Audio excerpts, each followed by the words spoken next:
Do. Okay. So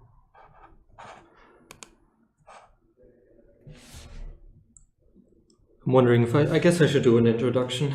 Okay, welcome to Euler hack number 8, in case anybody is watching.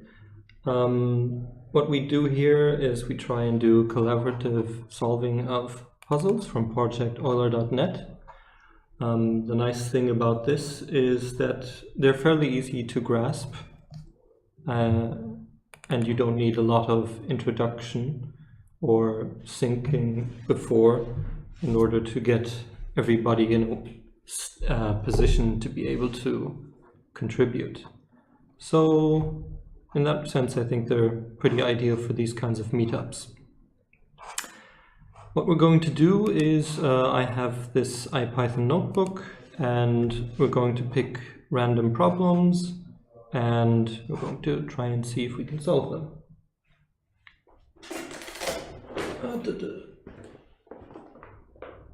I guess we start again with the easiest.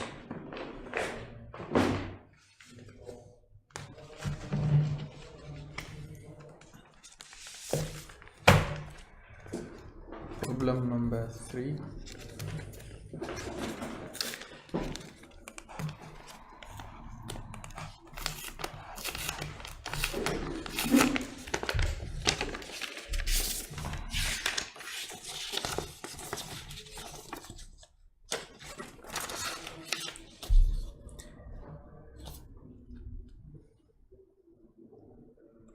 Well, this shouldn't be too difficult, I guess.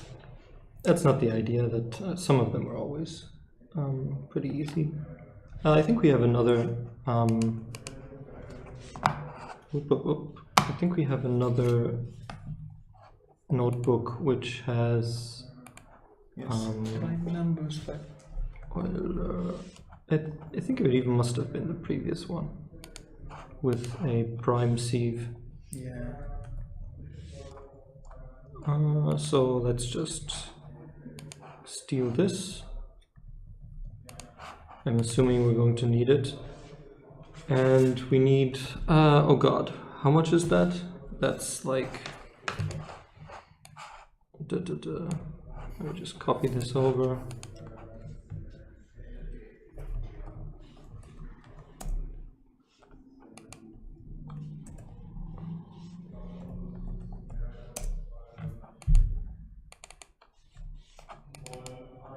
No? Ah, it's already.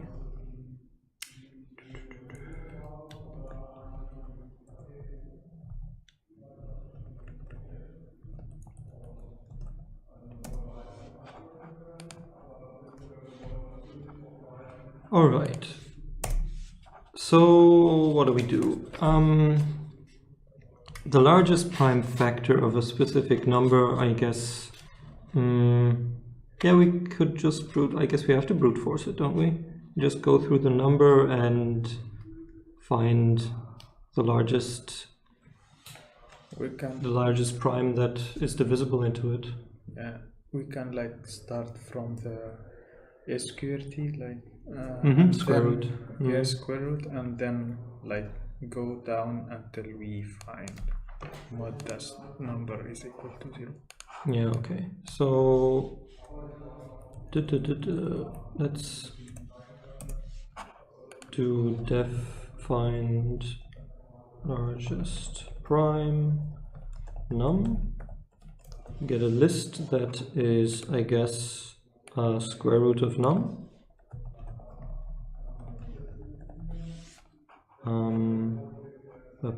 So these are all the candidates.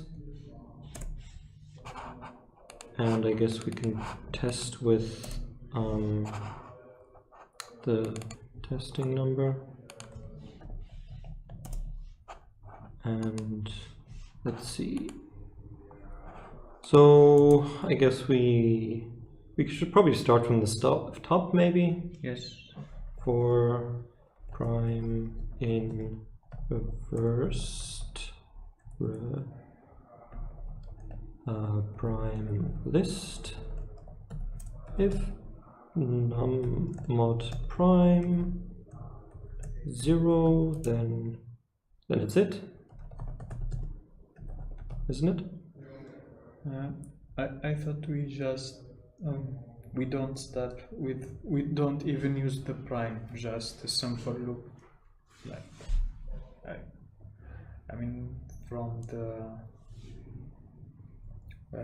we calculate square root and we go down until to 0.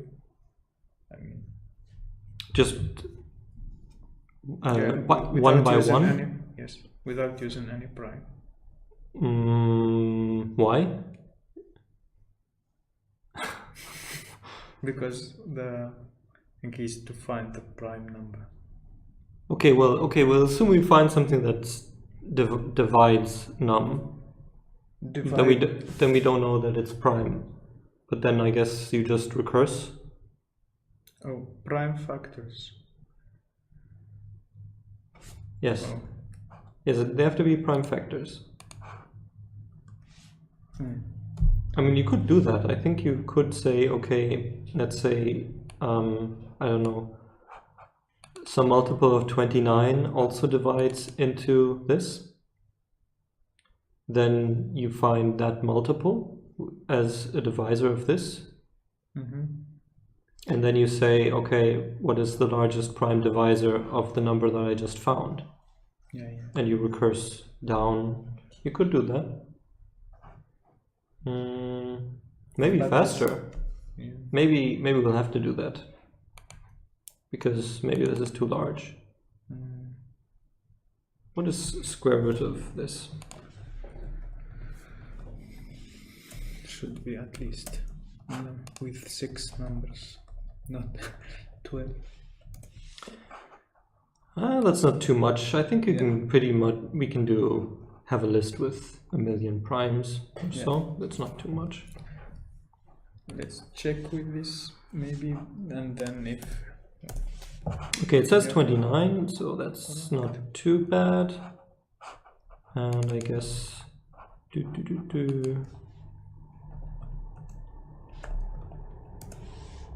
Oh. Was we can try, we'll see if this is correct, and then we'll just try yours too.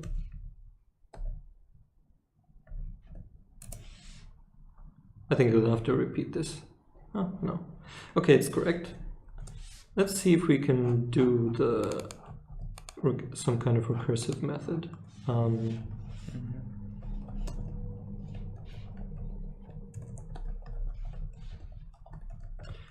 So we just start, I guess, with this.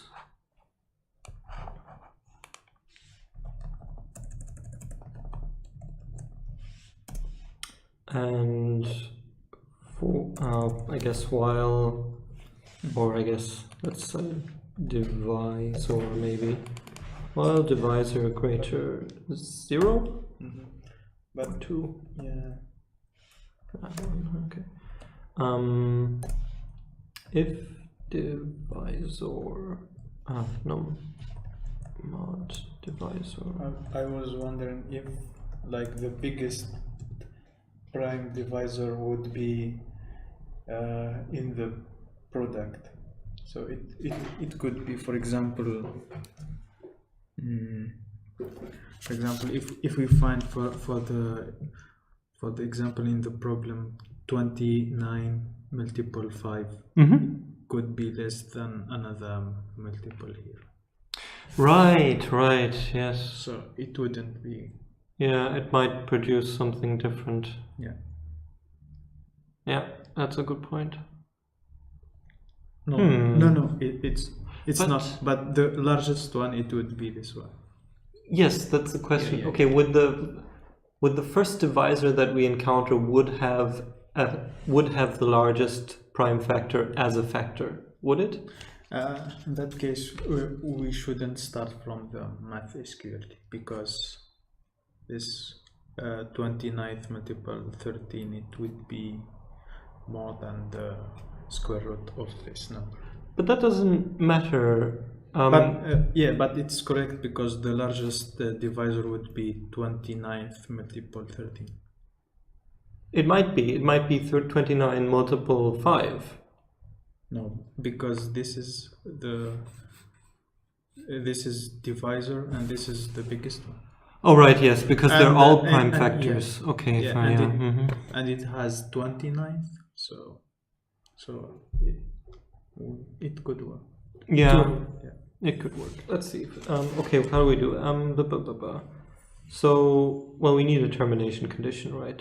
Yeah. So, I guess if the divisor, well, Is prime.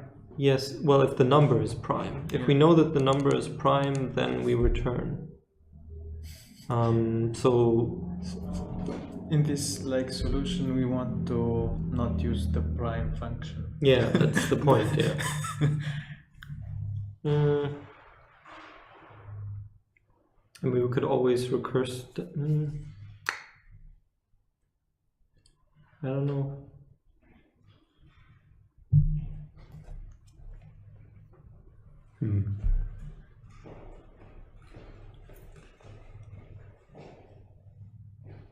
I don't see how we could do this any other way than going through primes, could we? Yeah, there is no way, because the stop condition to check if it's prime or not. Yeah. Okay. Too bad. Okay. Let's do the next one. Yeah. As it happens, there's only one more problem with difficulty 10. So, not much picking there. This one was 5. Yeah. Okay. And it's problem 71.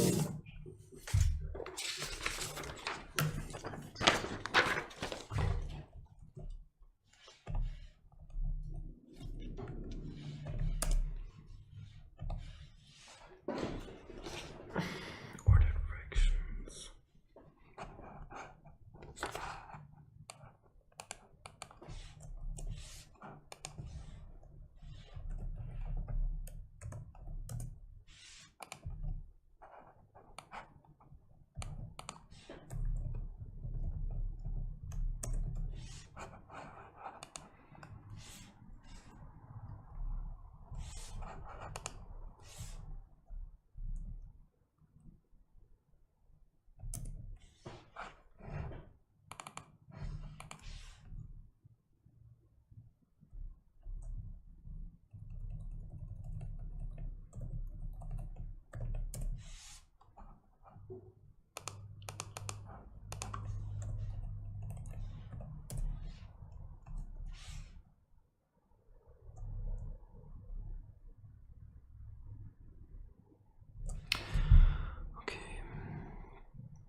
Find the numerator of the fraction immediately to the left of 3 over 7.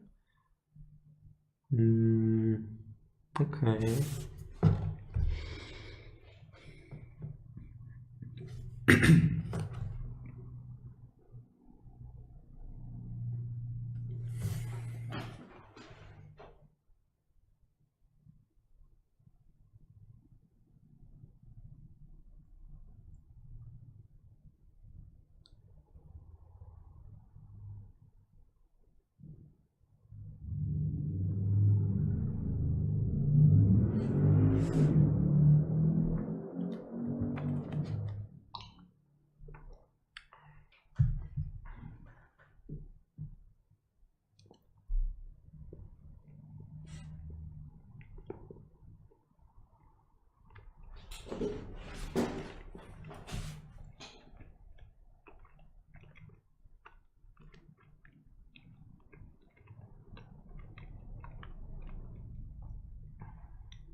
Doesn't seem like this is brute forceable.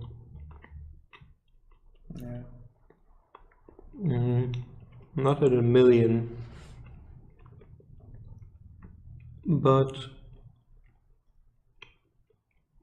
well, I mean, at least 2 loops. If it's brute force, you want to do brute force.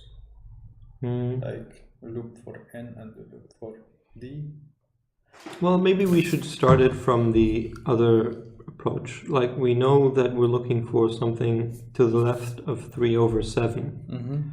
So we can maybe do a wandering approach. If we go greater than 3/7, then we do the next, we increase the denominator.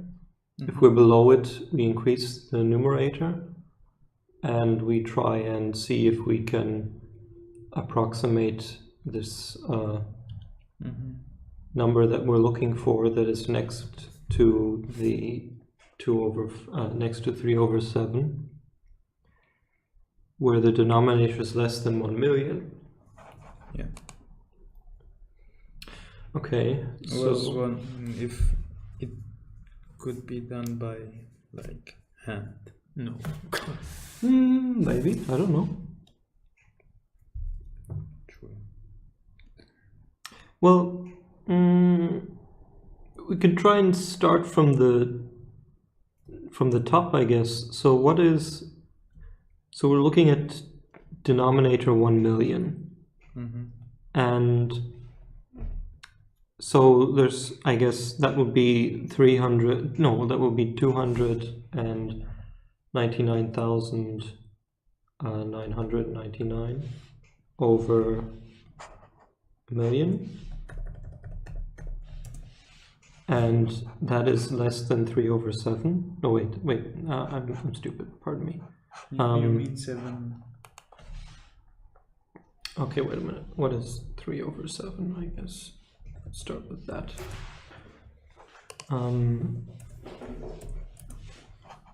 So like adding zeros to the right, but there might be a larger one which is divisible by this. So I guess this is how we would do it, wouldn't it? So something like this is the approach, right? This is less than 3/7.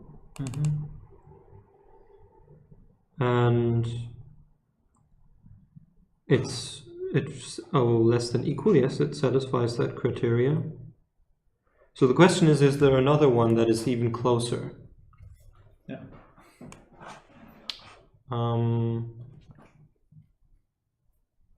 Find the numerator of the fraction immediately to the left of 3/7. Well, it doesn't say immediately to the left. That means it's the closest. Okay. Yeah. Yeah. We could take this, at the very least, this would be the starting point, I guess. And we could go down from here. Like, we could say, okay, we know that this could be, maybe this is also where we could start down here and say, okay, is this also less than 3/7? I hope floating point doesn't get us into trouble. So this is larger than 3/7. No, I think it's equal. It meant to be. Oh, right. Maybe.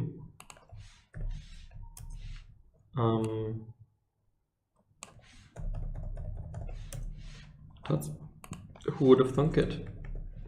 Okay, but it's not to the left. So I guess the next one is no. Well, okay. This is guaranteed to be larger, right? So the next possible candidate is then, I guess,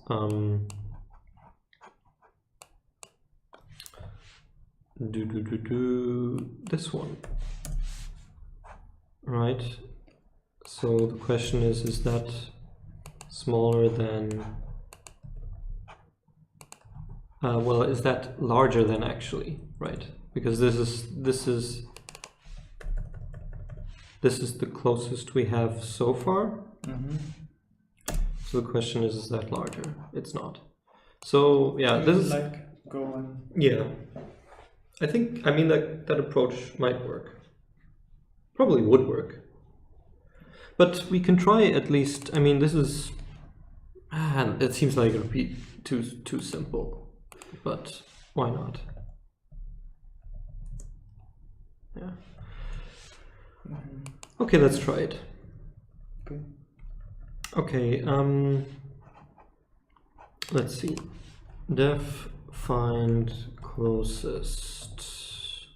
I guess to num, and we have a limit, and we can say our current is, I guess, the what do we do here? We do, well, do we want to deal with floating point imprecision? Is that enough to let's leave floating point out of it. Okay. So this num will be 3/7. Okay. Find closest. No, I guess I didn't set that. Find closest 3/7, and I guess this one starts. This is for everything. What is this? Up to 8? Up to and including D8? Yes. D8. Max D is 8. Let's call it max D. So our current D would be, I guess, num times max D. Would that be the numerator?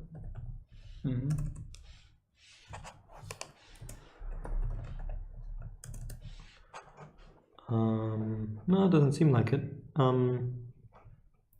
So how do we get from this to that, or I guess this to that? Well, maybe it is. I guess it's easier to see if we do 10.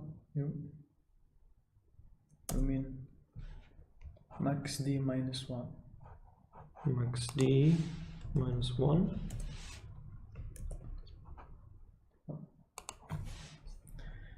Yeah, I need two parentheses, I think. I don't. No, the other way. Max D minus 1. Yes.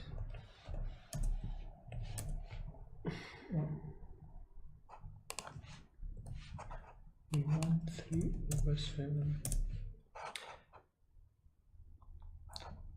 Oh, but we max D should be 8. Yes, I just wanted to. Yeah. Okay. Fine. And we put multiple max D minus 1. Yes.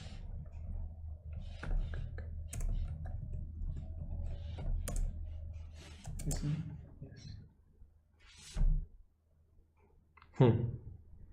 Okay. Okay. So yeah, because it's like the minimum one is 7/8.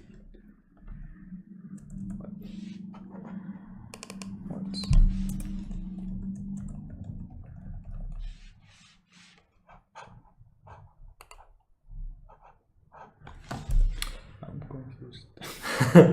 Yeah.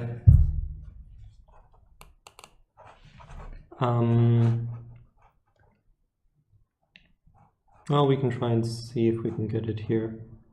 So, so this is D. Here we want to find 2.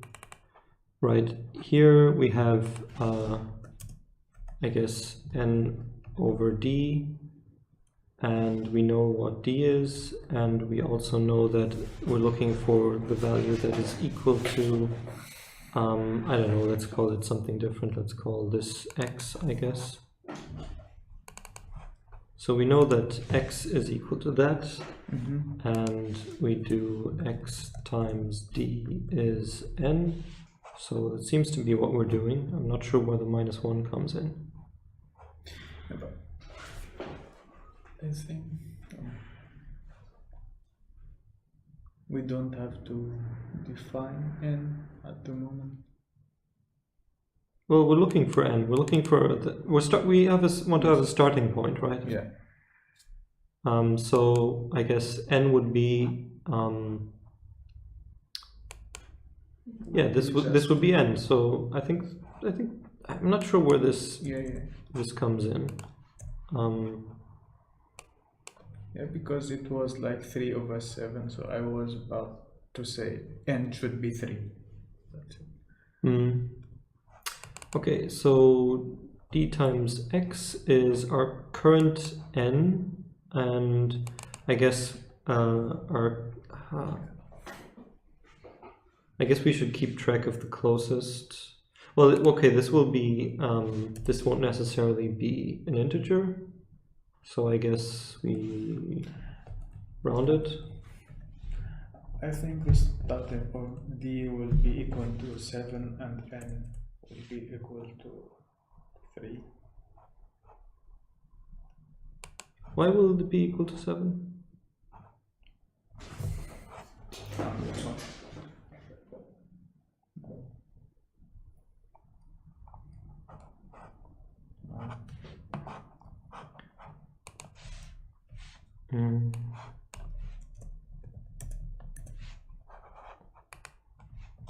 Let's see, we have n, d, and closest. So target, I guess we can consider this as target. So our target is 428 something, and so far the closest thing is like 0.375. Okay, so I guess I should rename this. I guess what do we do? I guess let's just start with while true. And I don't know, actually it's while the denominator is greater 0, I guess, or greater 1. No, greater 0. Right? We at some point we will return closest. Or we will return well, the closest is this, so I guess we do closest. We can track it. We can do closest n. We can do closest d. I think we can start from the 1 million and these two numbers for n and d, and then we like decrease both of them. Yes. By 1. Yeah. Okay, so what do we get? We get I guess y for like here, closest n over closest d. If y greater than x, then we do closest d minus equals 1. If elif well, we do have to, what if it's equal? If it's equal, I guess we have to decrease the numerator. Yes. Yeah, so it's the else case. Else, right? Okay, so eventually we're going to get down below it, and so, and I guess we're looking for closest d greater 0 as it happens. Yeah, maybe we can like start with d max is. Pardon? No, that's what I was checking the d, and the d is set to max. I mean, for completeness sake, we can also return this maybe. So what we're expecting here is, I guess, 2/5. Or an endless loop. That's also kill. What is it? Block? Oh no. Term. interrupt. Okay, fair enough, interrupt. Okay, so while closest d greater 0. Well, we do start out greater 0, don't we? We do. And so I guess while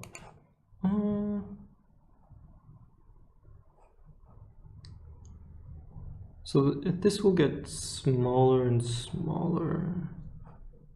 Did I get this wrong? So if y is greater than x, maybe we do need maybe we need to shape it.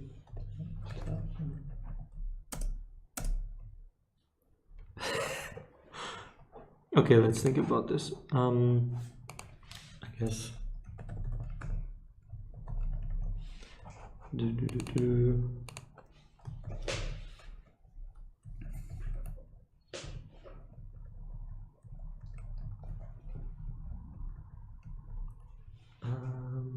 I guess let's do it this way.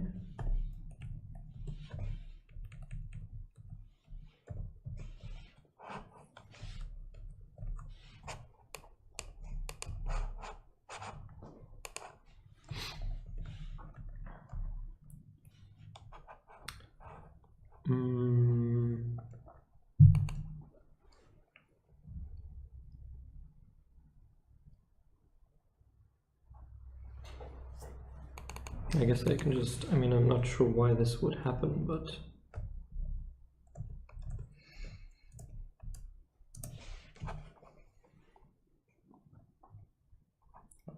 no, it's good.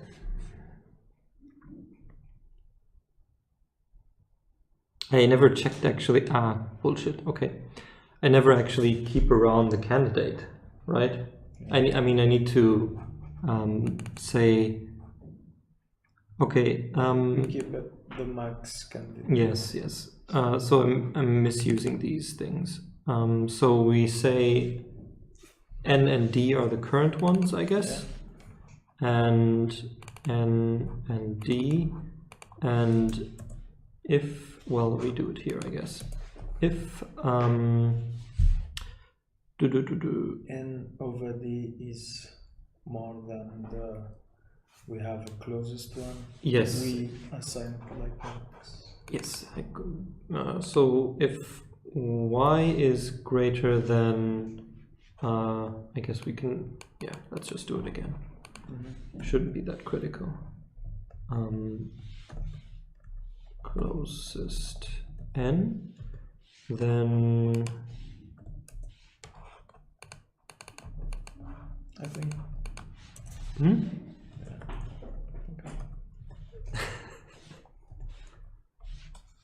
Am I missing something? No, it's correct. I was totally thinking wrong. Okay. Okay. Do. Zero division. Let's see.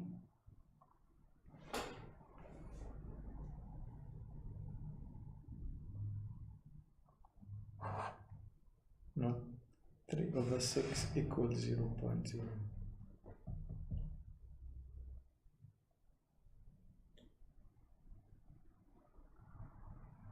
That's not. It's n over d. Well, we need both, I guess. Let's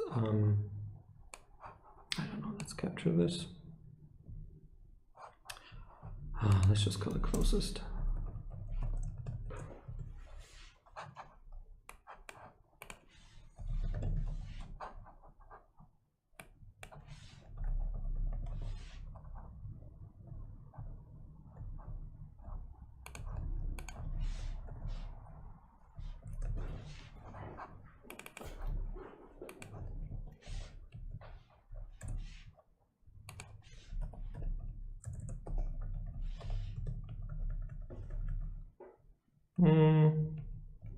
do it this way.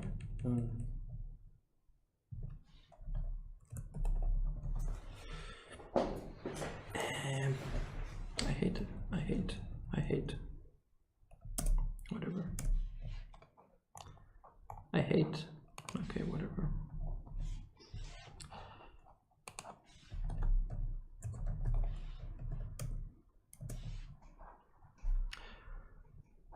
Okay, so we are counting down. So we get to 3/7 and we see we're equal, and is this after, this before the decrement? The issue is we want to approach from 3/7, but here in the process we already processed the 3/7, so it should be the closest. We should turn 3 and 7. We started from 8, we decremented to 7, and then we have 3/7. But we only set it if it... all right, okay, yes, we start here, it's greater, and we'll never get... Okay. Okay, and I guess... Okay, so it has to be also less than x. Right? You're saying that we get to here, yes, and this is then the closest. Yes. Which doesn't seem to be the case, but be that as it may. But it has to be also and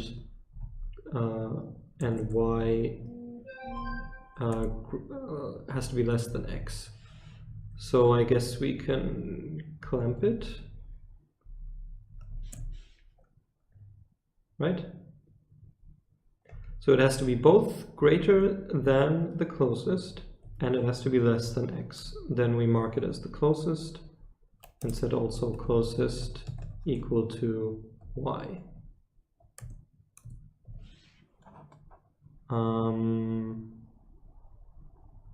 Which seems to be, well, we get 0 division error for some reason, I'm not sure. Current is 0/1.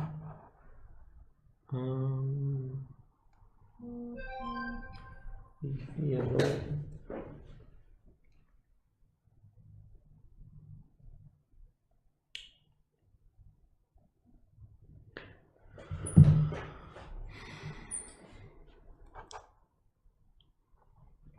Okay, we get to 3/7, and the current switches to,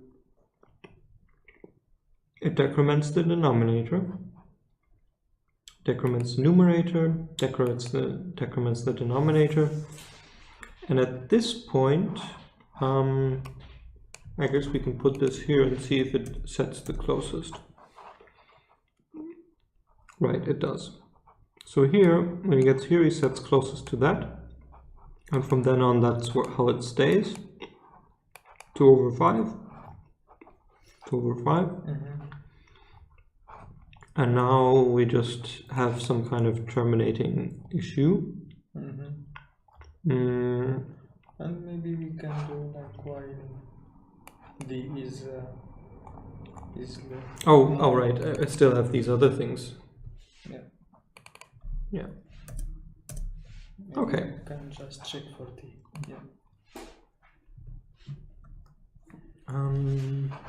I guess there's no reason to put this here. We can just put this here.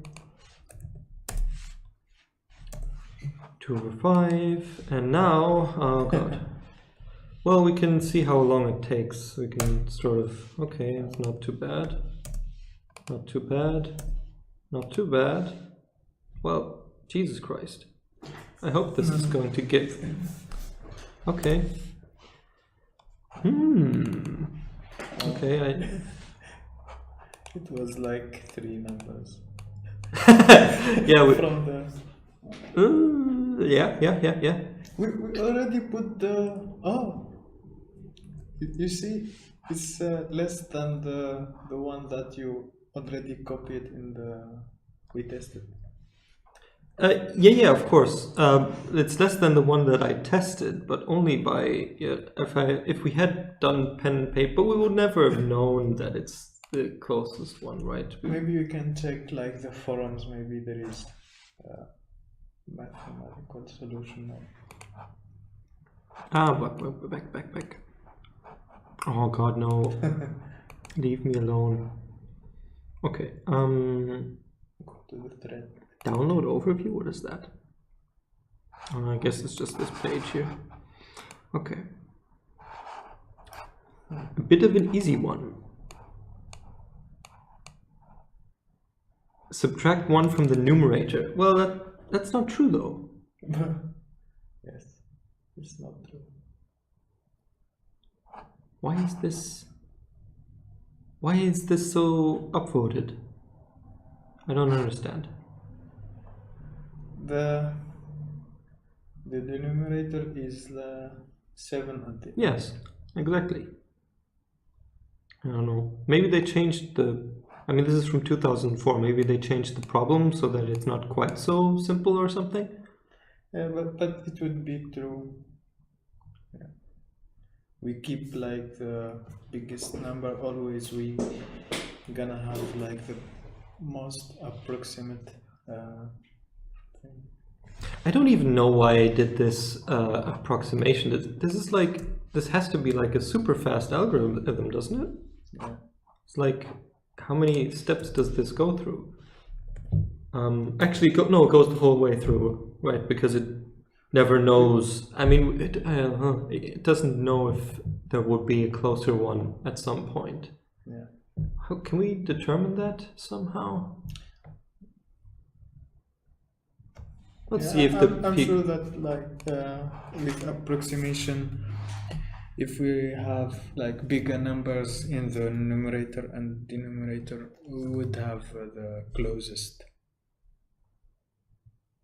one. Right. Yeah. Mm, We can like in the algorithm we stop it after some iteration. If we don't have like a lot of changing, so well, that's just like break. but that's a heuristic kind of. That doesn't sound like something where we could say for sure. Okay, whatever. Let's see what else. Can you go just a little go? Yes. Which one? Yes, I believe it stands for highest common factor. It of greatest. No, this is just. This was too easy. I checked it what the largest multiple of 7, and it was so much. And this is. I think they changed it. This has to be different. I mean, we know that the solution is different. We even tried that thing, I believe. So. So the answer is. Actually, yeah, no. Right. Okay. I mean, the solution is this. But, yeah. Right, the solution is this, but oh God, Jesus. Yeah, but 3/7 is the +1 +2. Yeah. Oh, assembly. Oh, this he goes into it. Best. Yep. This is assembly? This is not assembly. This is not assembly by a long shot. This is Pascal? Yeah, it looks like Pascal. I don't know. Yeah.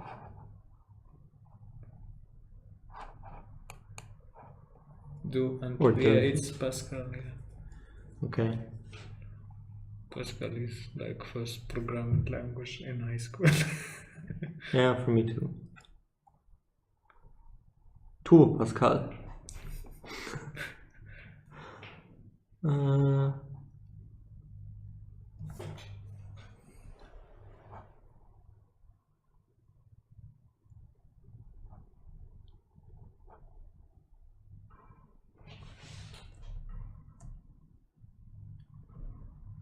Well, okay, let's move on. Or do you want to look at anything more? Yeah, makes sense.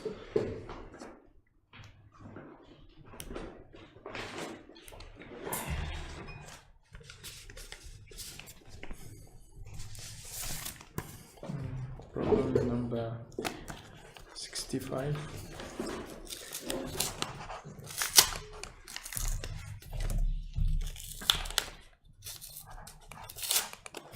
Oh god, the formatting is not going to work here.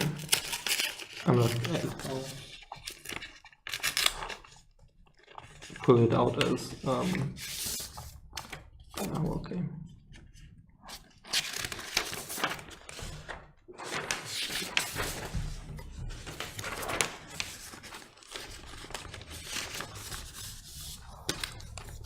Okay, well, I'll just leave it here. Convergence of E. The square root of 2 can be written as an infinite continued fraction. Continued fraction indicates that 2 repeats ad infinitum.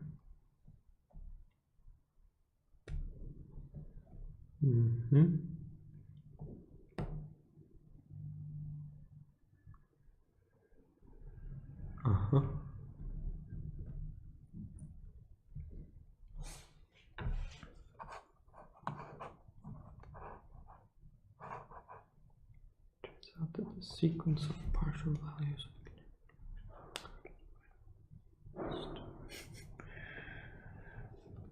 Yeah, it's really surprising. Most surprising.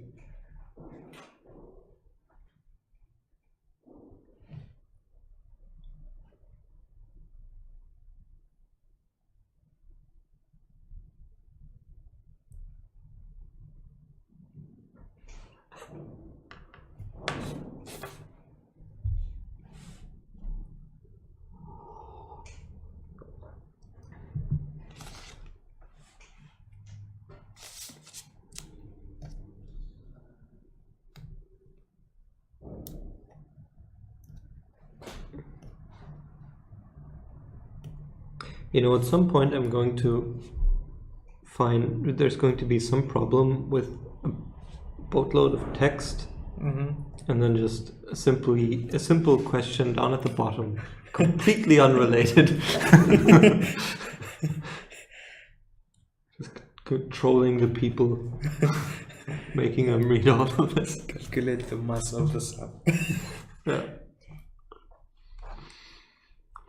Okay, well, not to give up, let's see if we can somehow approach this. And it's only 15%. Yeah, well, let's see, maybe there's some very simple solution to this. Yeah, this is the third easiest difficulty of, what is it, 20 grades of difficulty, and this is the third easiest. It makes you not very hopeful for the top difficulty. So let's see. Okay, we're looking for the sum of the digits in the numerator of the 100th convergent of the continued fraction for E. Very well.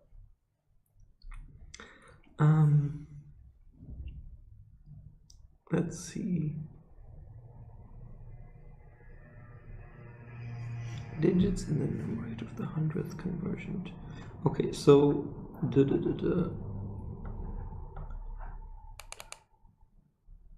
okay, so there are 10. These are 10 terms. So in this case, it would be if they were looking for the whatever this is, 5, 10, 17. So they would be looking for 17 if this were the convergent that they were looking for, right?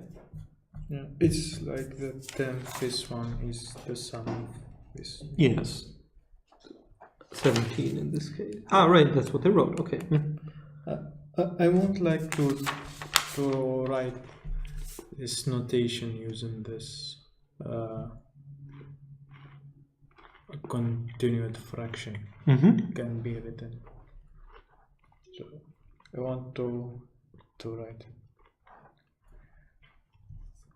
It will will be something like that.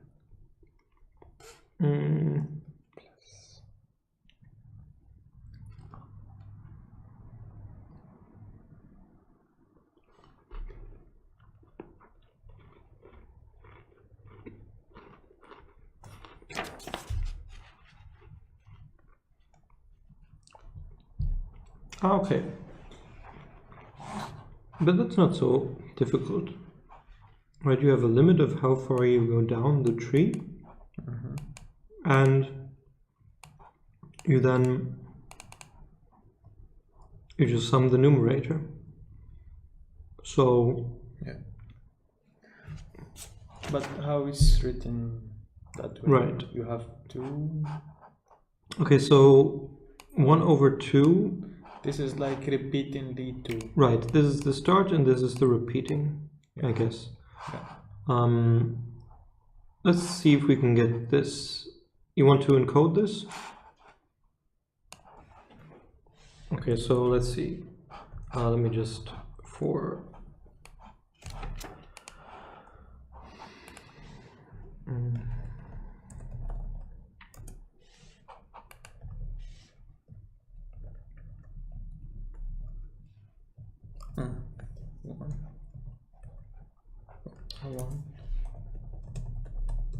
Then I'll just link the problem instead of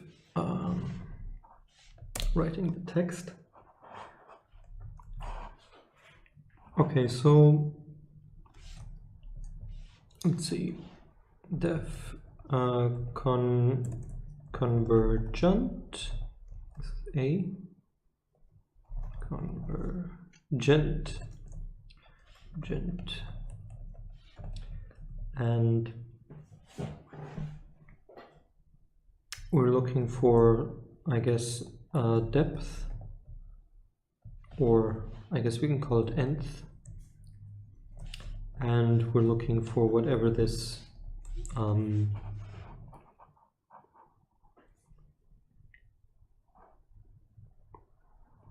what do we call this? I guess partials. Let's try it for square root of 23. the issue is it's not given an example for non-repeating stuff. For non-repeating? Yes. Well, none of this is, it's all about repeating. Every one of them is repeating. It's a question how far you go. Yeah, I mean how you write this quotient.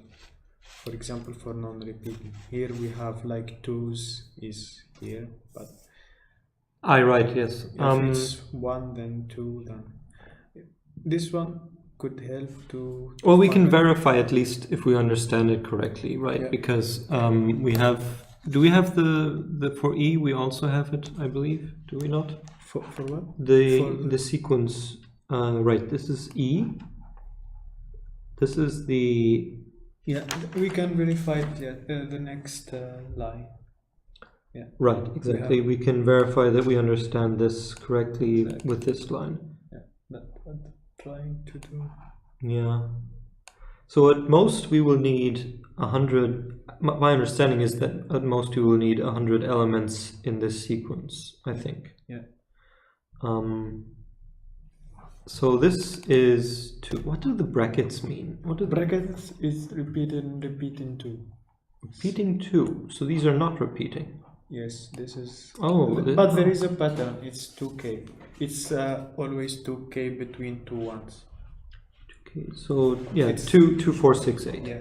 Okay. It's pair numbers between. Okay. Okay, that's simple enough. Interesting. And for like square root of 23, it's repeating a whole sequence 1 3 1 8 and then 1 3 1 8. Oh god. Okay, so we have to. Well, we have to get all. We start from the bottom, I guess, and reduce it down.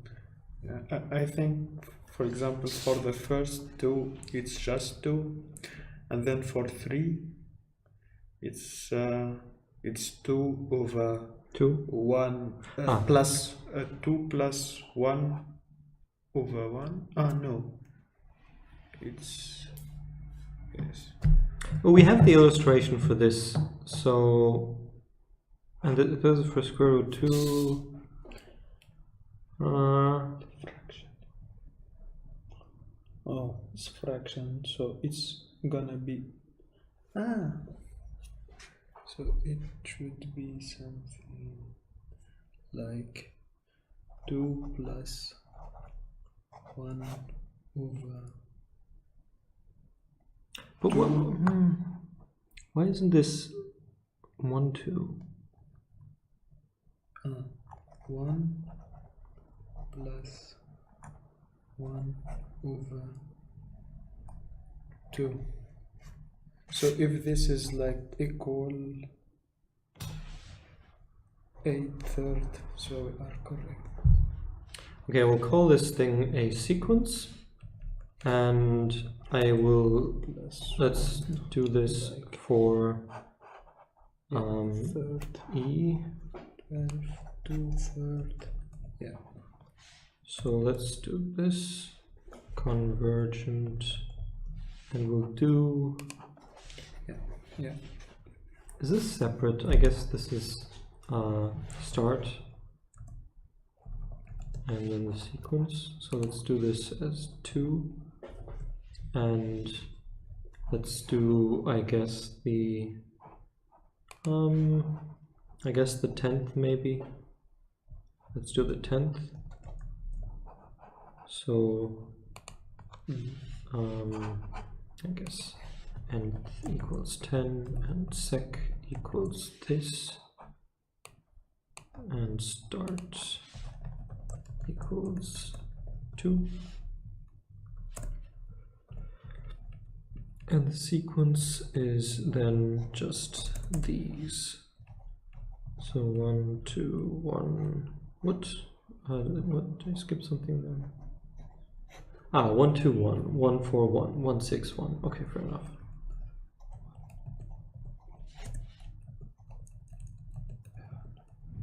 Okay. Yeah, I think it's like correct. At least it should be written.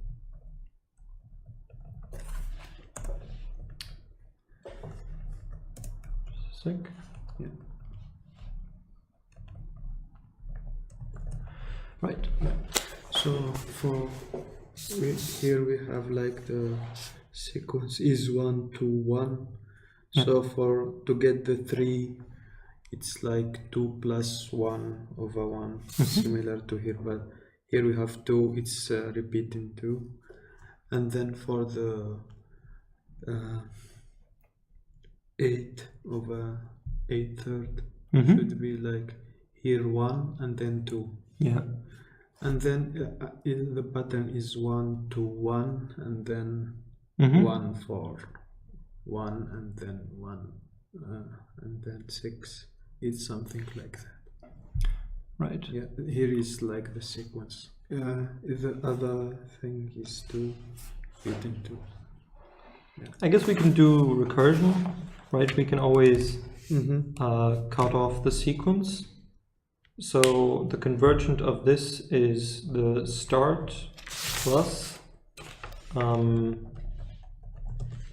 the convergent of the sequence except the first element and to the nth minus 1. And but this is not quite correct. I think we have to take the sec 0 over this, right?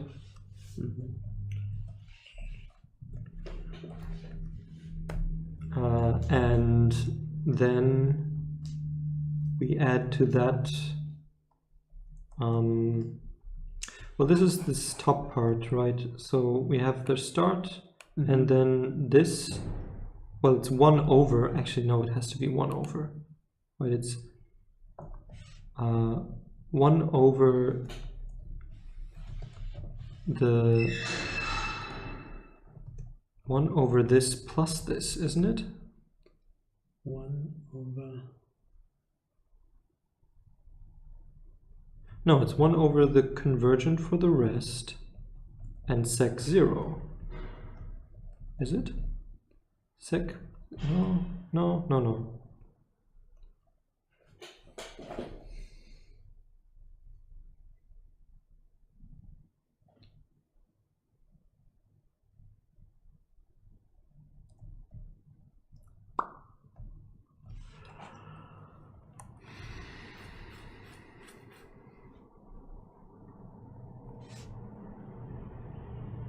Maybe it's easier for the case with 2, because that's just... Yeah, maybe it's not sec 0, but if we start from the other side, sec minus 1, and it would be convergent that way. If you go back, it's something like this is this one plus the sec previous one plus, like, go on from the bottom to the top. Right, but then we would do... Okay, well, that's... I guess that's a while loop more, probably. Yeah. So... The issue, if we had that result, how we can define the quotient? Because we want the numerator and the... I'm not sure about the start thing. Is the start really different from the others? Right, this one, is that really different from... Yes. For E, it's the start is 2. Right, but do we really have to treat it different as far as this function is concerned? Can I just... No, well, we don't. Yeah, for the, like, for recursion purposes is not changing. It's the constant. Right, for this is like for square root 2, right? I guess I can just 1. Oh. 1. No, it's always 2. This. Let's do 2 times 100. Right, this is for square root 2. Right? Here the sequence is always 2, but the just the first element that we gonna add is 1. Here is the notation 1 and repeating 2s. Okay. I mean, just we can get the 1 out of the 2 considered as other. All right, we'll just consider, if we have to treat it specially, we'll pull it out again. Okay, fair enough. Okay, so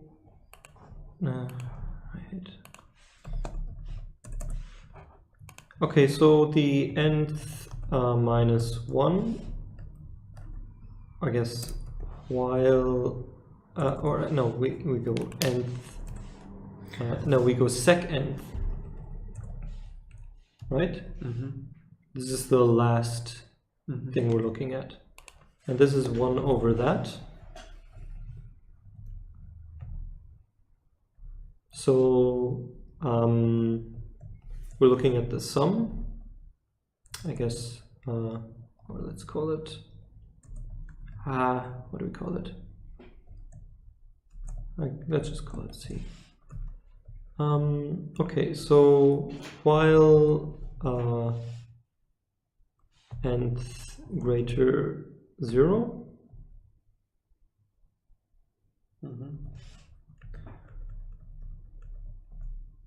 we do this.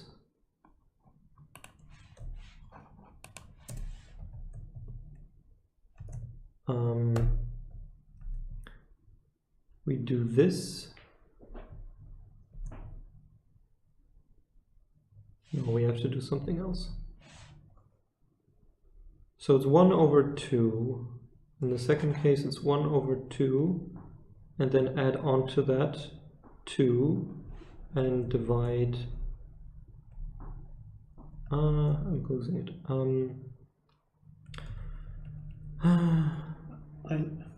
So what is C in here? Pardon me, sorry. So let's look in the middle.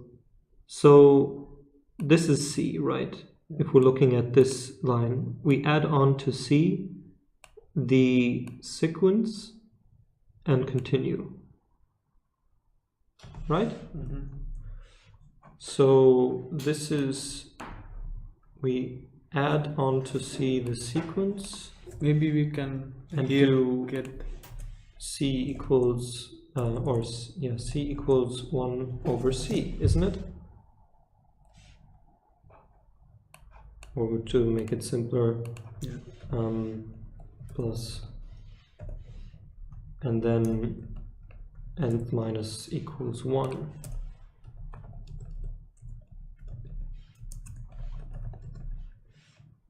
maybe we can get the one from the list because we don't add the inverse.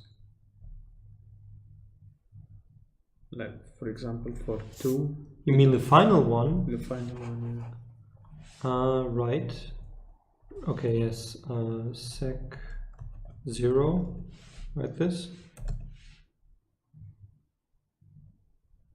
that what you mean? Okay,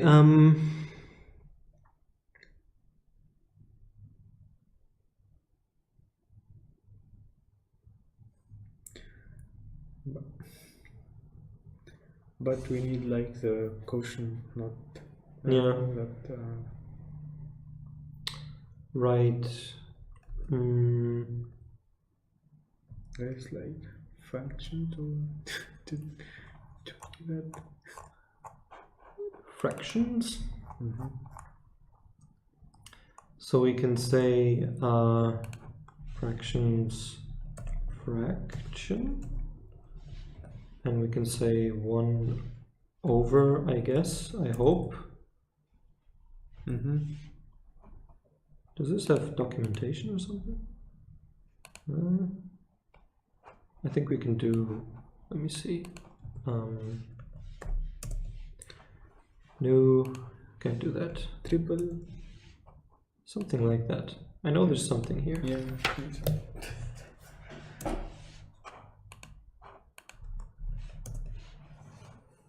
Right. Fraction. Numerator, denominator. Yeah. Numerator, denominator. Okay. Well, then we had it right. Maybe because the space. Yeah. Well. Okay. So let's see. Do we know what do we expect? So for this, if we set nth to 3, we expect 17 over 12.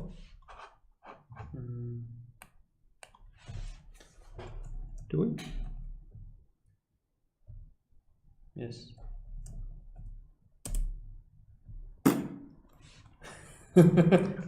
Almost get the impression we know what we're doing. Very vaguely. Okay.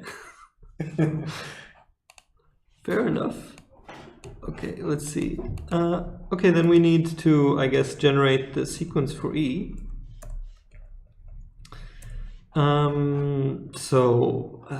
God, Jesus. Let's start with, does it have a starting term? It has a starting term, doesn't it? It has 2 as a starting term. And from then on, for n in, or I guess they call it k, didn't they? Yes, it's k. Let's call it k in range, I guess, 100 should be plenty. Then we do E sec plus equals 1, 2 times k, and another 1, and we have our beautiful sequence, and we don't need this, and we can put this here, and for this we expect 1457.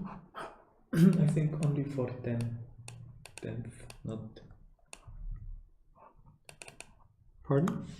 Yeah, for the example, we put 100 or. Well, let's just see if this okay. is. We expect this, right? Not quite. Let's see. First element is 2, not 1, I think. Yeah. Yes. Oh.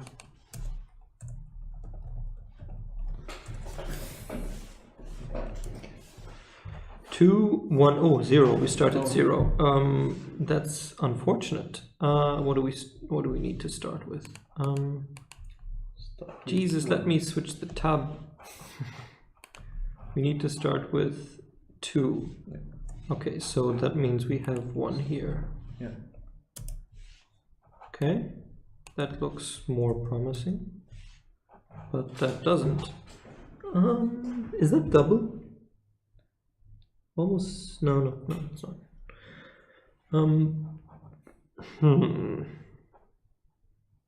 Not that this is an off by 1 error or something. It is an off by 1 error. Okay. So the 10th. The 10th? Okay. Well,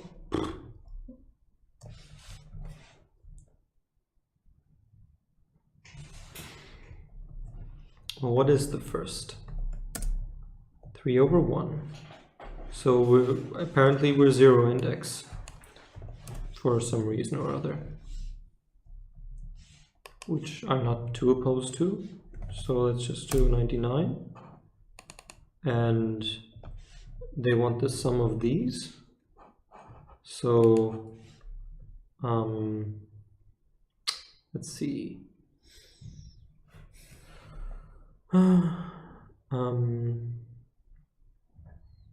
Let's call it C.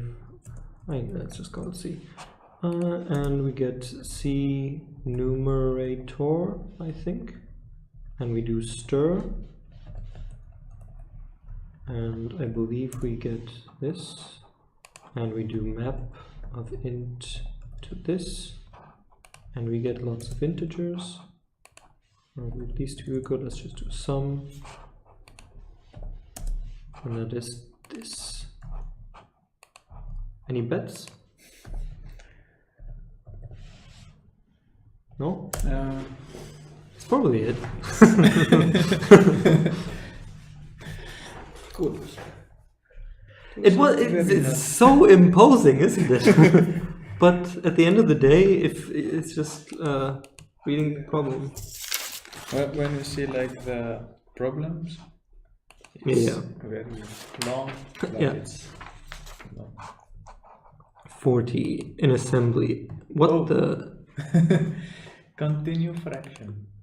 Yeah. It's this is cheating. This is cheating. This is like Googling the solution almost. I owe that Wolfram guy a beer. Yeah.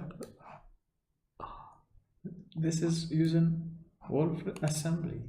No. I think if it's not like specified language, it's automatically put it to assembly. Yeah, probably. Yeah. Or I think you can configure it in your profile. You're in your account somewhere, your default thing, and maybe that's what they use. But in any case, it's just a sum over integer digits of the numerator of this, which is basically the exact same thing as we have here. But they have basically this, this thing is apparently built into whatever Wolfram product he's using, probably Mathematica. Continue at fraction e equal 10. So he specified e and 10. Yeah, apparently. Yeah, and yeah.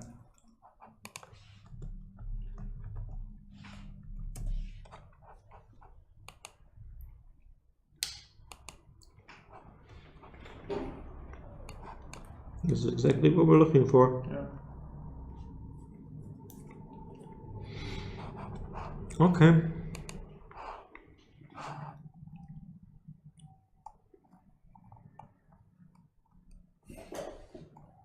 So in retrospect, it's not that, the difficulty rating is not that misplaced. Yeah.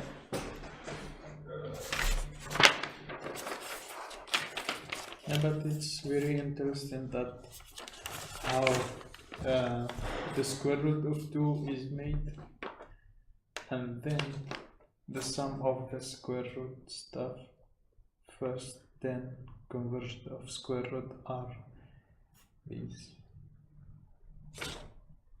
Pardon? Yeah, just the pattern how it's defined. Right, for E, this most surprising part, you mean? Yeah. Yeah. There has to be some deeper meaning to that. Yeah.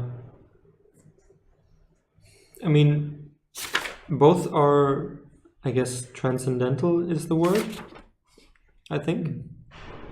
But I presume E is somehow more transcendental. I don't know, because the continuation itself is infinite. Yeah. Or the whatever the sequence, I called it sequence, but whatever it is. There is like P. I think there is something for P pattern also for P. Yeah.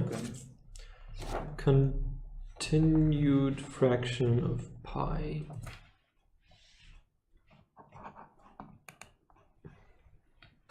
There is pattern? No pattern. Oh. I don't see a pattern. Yeah, I think it's like listing the date of the long continued fraction. Right, so this is the one that we recall. Yeah. And okay, pardon, what are you saying? I mean the table is listing the evolution of number of terms. If you You mean so this? there is no pattern. Yeah. If Yeah. you go back, yeah. Here it's listing the dates. Ah. Yeah. Ah. So there is no pattern. That's why. This is relatively recent, 1977. People haven't been looking at this very long. Yeah. Have they been doing it for E longer? Well, for E, No, it's, for I mean, E. for E, it's probably figured out at some point.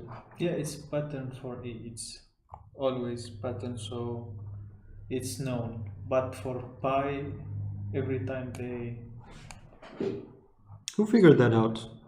When? Euler. Probably. Yeah, at the top it's Euler. Euler continued fraction.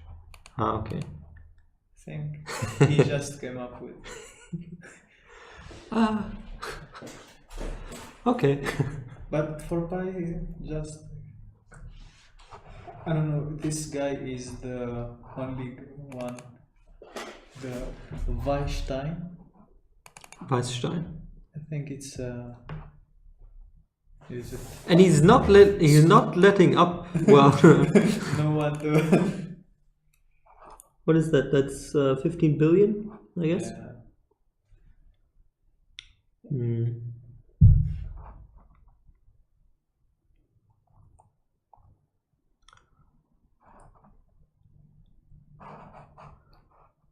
Anything else here interesting? Harrow's Ferry series. Is that what this is called? I mean, I called it sec, a Ferry sequence.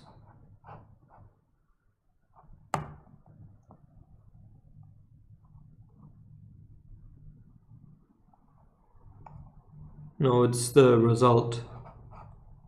The result, so if you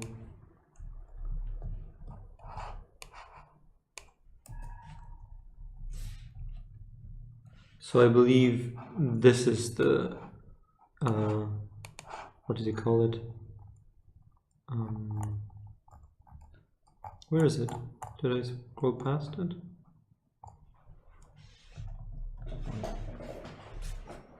Here. So I believe that this thing is the Harrow's Ferry series, right? And The Harrow's is the 2-1-2-1-1-4. Really? Yeah, I oh, right, he says here. Yes, okay. So the way blah, blah, blah, is you start with a clean whiteboard and fraction 0, 1, and 2.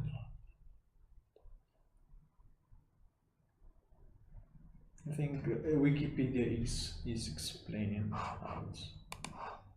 This is like as 0, 1. Ooh. He structures it differently. Is it something like putting it like this and then 1, 2, and then like 3? Yeah. Yeah. So. Pascal triangle side kind of thing. But for which it's served for what? Yeah, well, I think that's what he's trying to explain here.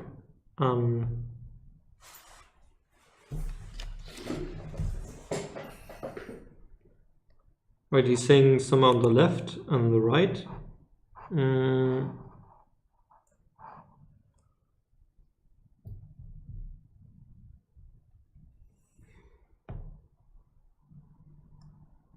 Okay, I don't know. Maybe it's plain it in the in the Wikipedia at the top maybe. Or also recently found.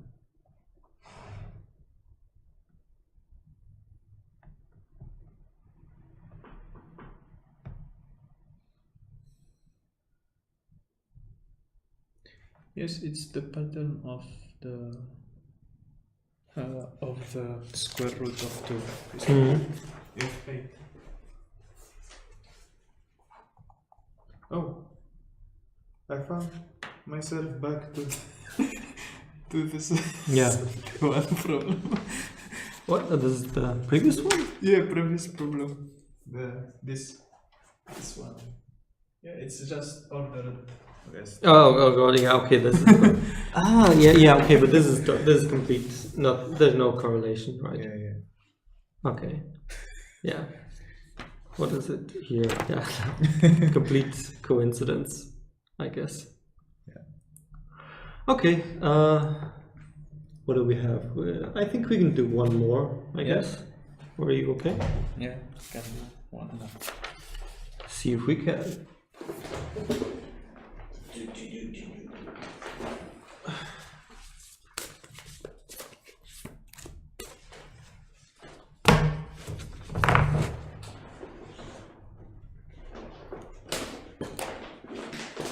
So we have number 60.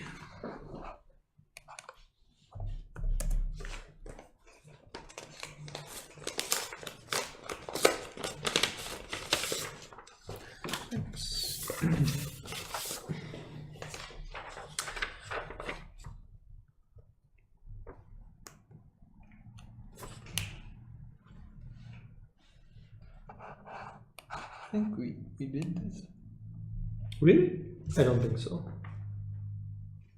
No. I'm pretty sure. I mean, unless I printed things twice or something. Because always prime some remarkable pattern. They're lazy.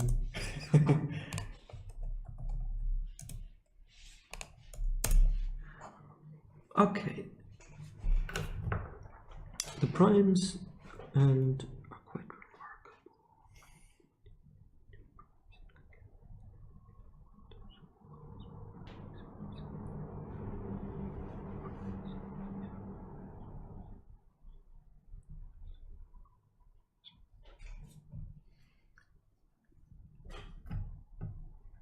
remarkable. Okay.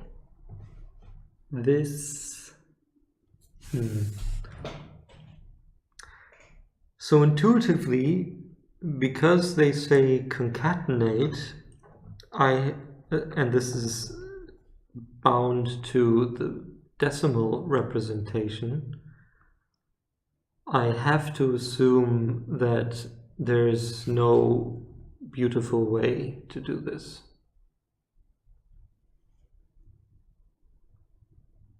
other. So the only thing I have to assume it's brute force. We have to do brute force of some kind. Yeah, brute force and optimization. There's no. Yeah, but there is no to the length no constraint to the length of the biggest prime. Yeah.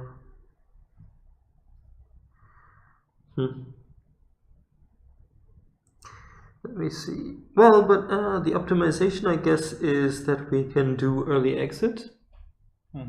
So if we're looking for combinations of primes that satisfy this criteria, we can look for the first two that satisfy the criteria, and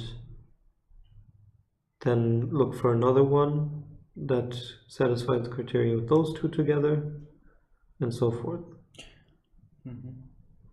Is there any order to this? So the primes will take Can any we use two. the same prime and look for another prime to build them? I mean, Yes, we maybe 3, 7, 1. Yeah, maybe that's could be. Right. So in any order. So the 7 first or the 109 can also be first. Okay. Okay, well, I guess let's reuse our beautiful little C function, primes, and let's get ourselves some primes. Prime, I guess, list. I don't know how much we're going to need. Let's do 100,000 to start with. Okay, well, but let's do def. Pair set. Find pair set with n equal to 4 to start with, and let's see.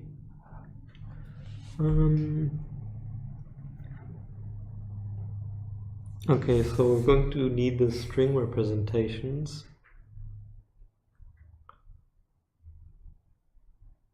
And I guess we're also going to, we could do simple contains, right? If we have a dictionary of prime strings,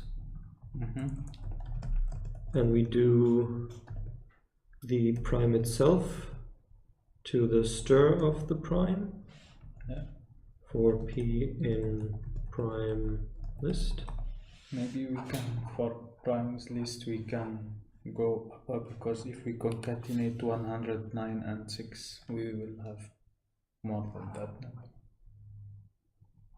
109 and 6, you mean this? Yeah. If we right. Okay. Shitty shit. Okay. Well, okay, we'll at least try and find it for 4. Okay, so, and then we do, I guess, iter tools combinations of primes list. That's all it, and we guess we could do 2 pairs for A, comma B in, so if int A plus B not in prime prime strings, I guess, continue,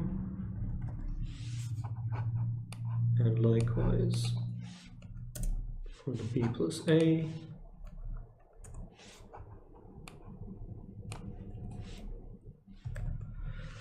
And then maybe recurse. We could do, we could have existing, right, previous pairs, right? I guess we do empty, and for n in prev pair. So I guess what do we put in here? We put a and b itself. Yeah, we put the integer. Oh wait, well, careful. We're iterating over this, so we need to do stir first, right?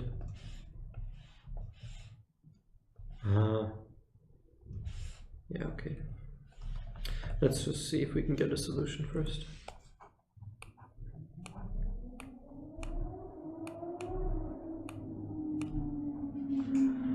Okay, so this is that, and now we do the same for this, I suppose. Probably there's a way to do this in one step.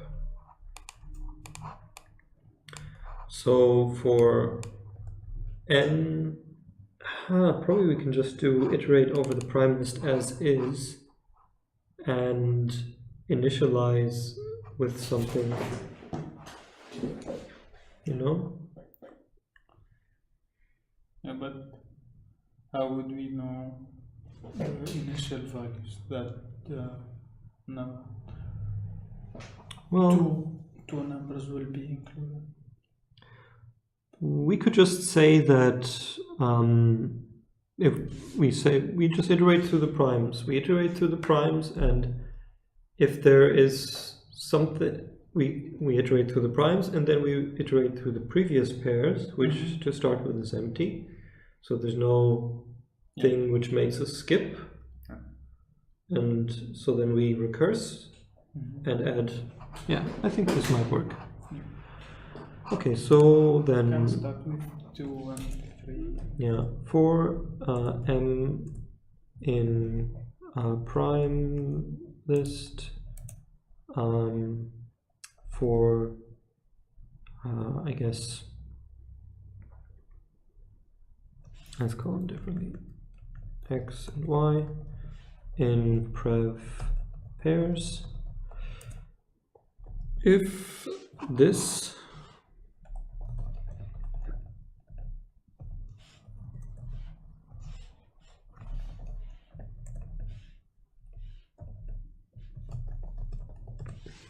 I guess this is also worthy of optimization, then we actually want to reject x, right?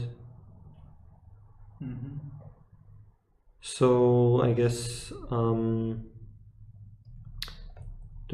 if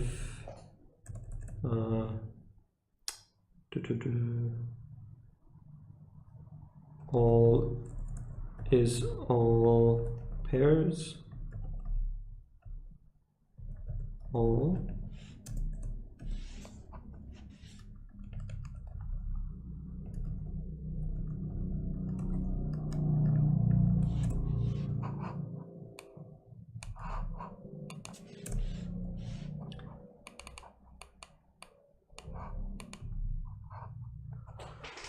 let's just do this as a set. Then we just have to. It doesn't matter. Not now. Not now. We can do it, but not now. So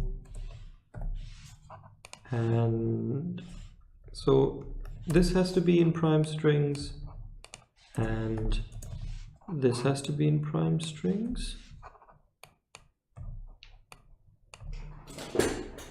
And then we know that everything in prev pairs is all pairs. Is all of an empty sequence also true?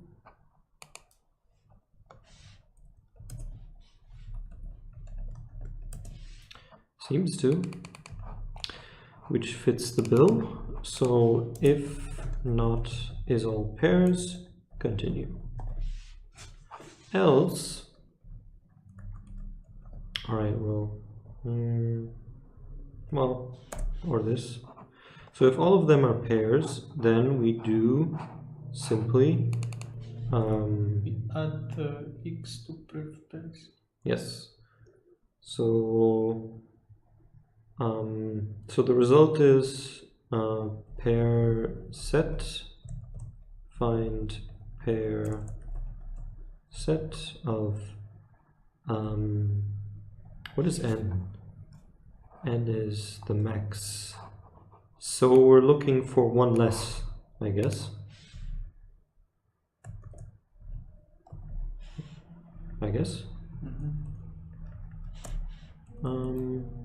And prev pairs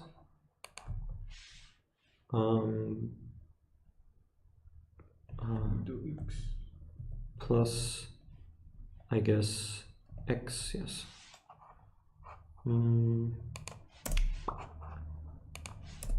Okay, this is not beautiful. Let's just do this. Yeah. It's obvious enough. Okay, and so, okay, well, termination, I guess, if n equals 0, return prev pairs. Well, that won't be the result, right? So if prev pairs is yes, it is. I think it is. The question is, there are going to be cases where there is no other matching. So the question would be how we figure that out. So well, that would actually be just he goes through all of the list. Yeah. Okay. So and then we just, I guess, we can do a return null explicitly. And then here, if pair set is not none, then we know we found a solution, right? Yeah. And we didn't even have to use Euler tools. Well, let's not count the eggs before they're hatched. Chickens, or however that saying goes. How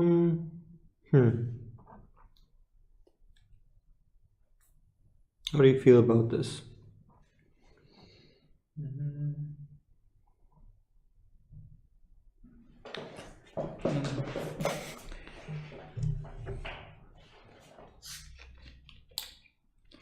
I mean, apart from that, it's probably inefficient.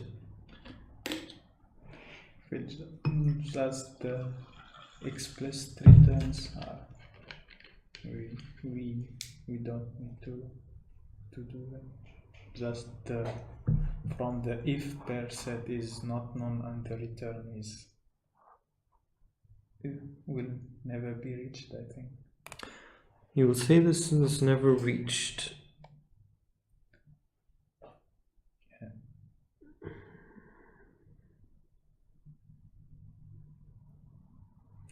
The return none is never reached because we have the if at the first, and when we call the find pair set n-1, it will be 0, and then we will exit that and we return the previous pairs.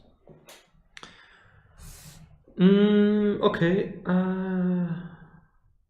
We have to look at the length of the pair set, I guess. So should we compare the length? No, wait a minute.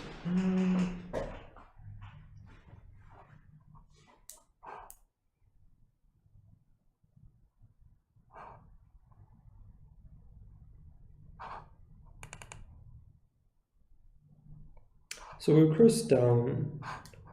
Let's just do 2. And we find something which is all pairs.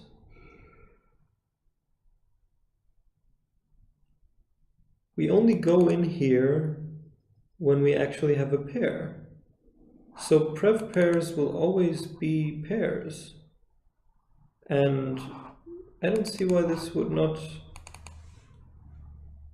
So it will be none when it goes through all of this without finding another thing which is a pair.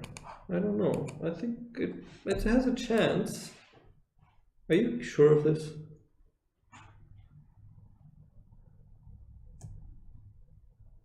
I can just try.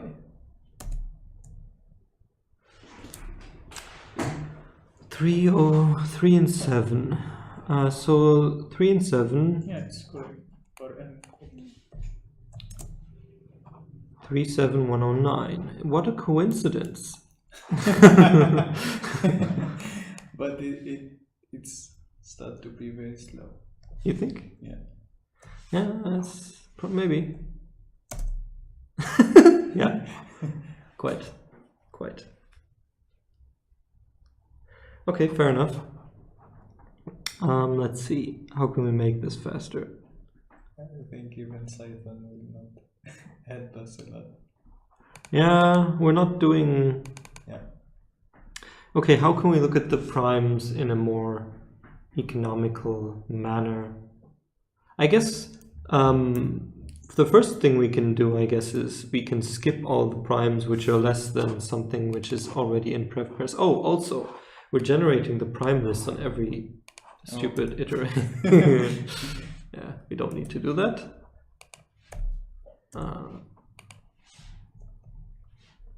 That's sort of the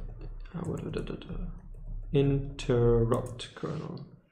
Okay, so let's see. It's interrupted maybe in generate. Pardon? Yeah, last I was thinking, yeah, where it was generated.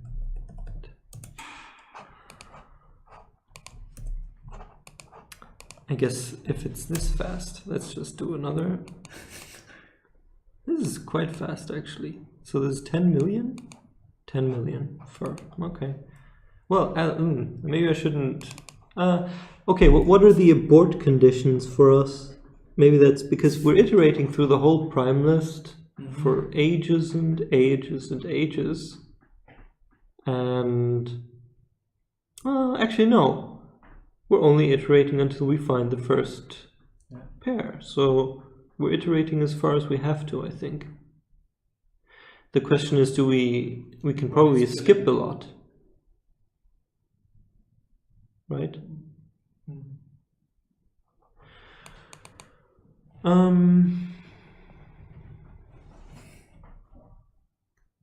Can we do this with... Can skip.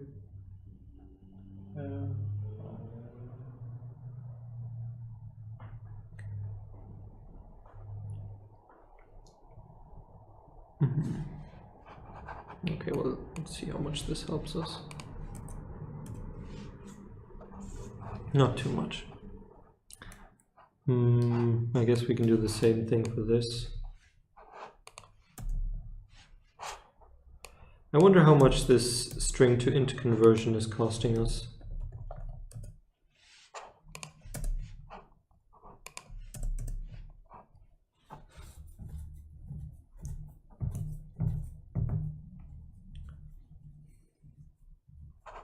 Okay, well, maybe we should look at what it's doing. Okay, so I guess we do print of, let's just do for every actual entry, n and prev pairs. I don't know. And here we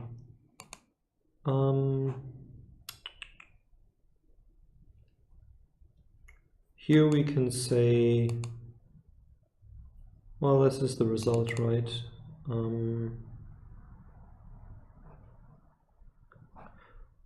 Well, actually, it's probably enough already. Maybe. Just for printing.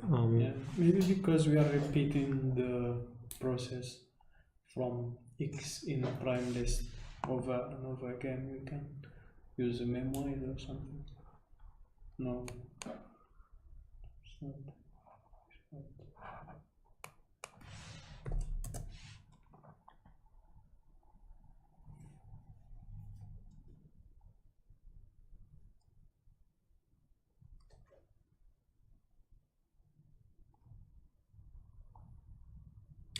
We're throwing away the existing information about pairs. We added 7 again. Yeah, right. It's trying things that it already tried at some point. Yeah. Well, not But completely. we don't know. Not completely. But we could memorize this if we sort the list of primes. Well, no, actually couldn't. Because it is different, right? We haven't tried this combination of things, right? That combination, it could be 3, but it's not the least, I think the smallest one. All of them could be solution, but not the least one. Not the least one? Not the smallest one. Right, we need to recurse differently. Right, we need to go from 3 to 7 to 11, and rather than continue on with x, we need to use, I don't know, do something else.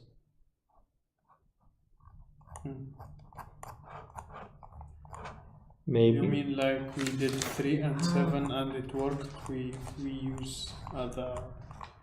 Yeah, right. Because we're doing everything for 3 right now. What if we instead started doing the things with 7 that start with 7 first? Right? There are more things that start with 7 that are smaller, that are more likely to be the first one. You know?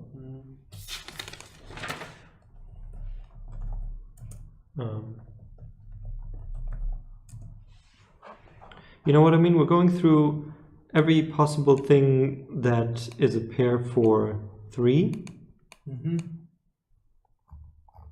But we should switch to 7 sooner, right? At some point, right? We're looking here at Because 3 and 3 9,000. could be part, so we don't give up from 3 until we. Yes, that's what we. Until, for example, we end up with with the whole list have 4, and 3 is not. I don't know. But look, here, this is one of the ones that maybe we. Oh, well, maybe not. If we look at this list, and all of them start with 3. Yes. What if we start with 7 first? Are we more likely to find our answer? No, because 3 is included. You sure 3 is included? Yes, 4 primes, 3, 7, 109, and 673. Ah, right, because of 4. You are correct. You're correct. Okay, well, that's a good point. Why are we not seeing 673? Why is 673 not? Right, because we have to go through. Okay, we have to go through 109 first. Wait, 3. Why is 109? Here, 109. Okay, 3, 7, 109. Why was 673 not next?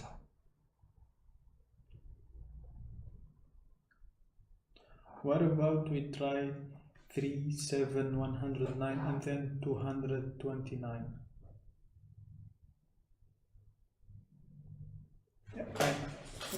I mean, we changed the logic to for example, to add this to the list and check if it works. I don't understand. Where would we do that? Shouldn't it be the case, right? Assume we have this list. Right, this is what is in prev pairs. 3, 7, 109. Now we're iterating through the prime list. Yes. We should end up with 673 at some point as x, right? X should be 673 with this as prev, and then this should be satisfied, I think. Oh, yes. And then we should have a pair set. I think. Whiskey? Yeah. Something's wrong. We should have the solution right after this. I think. Okay, well... right up if you go... Here we should find the solution. Here. Oh, it's 11. Ah, right. Oh, no, it's 7. I mean, like the previous iteration of that. Yeah. You mean here? Yeah. The just after 3, 7, and 10. Because it go back and searching for 2. I don't think so. I think we should have the solution right here. It should be one deeper.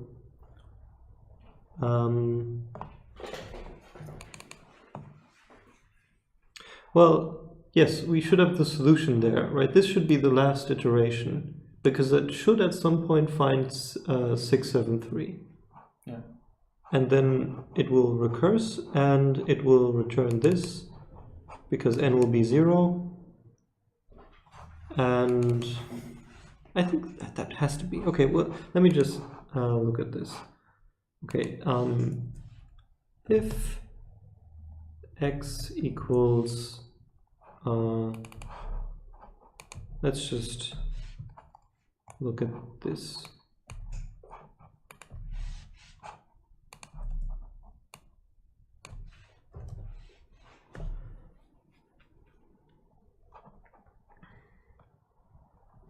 I expect to, and we can do this.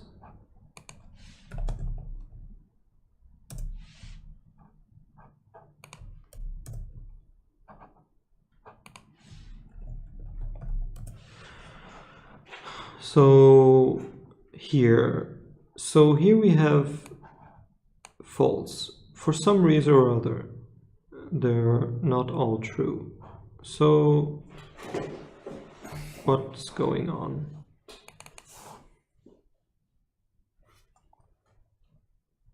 Well, let's see which one of them isn't.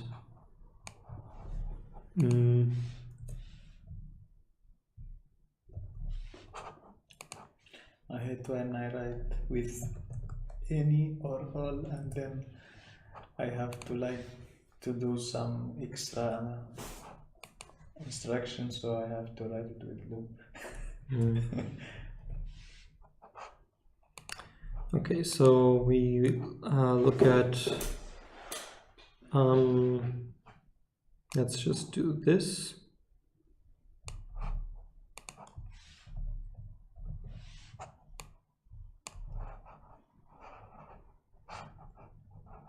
And just to keep things simple,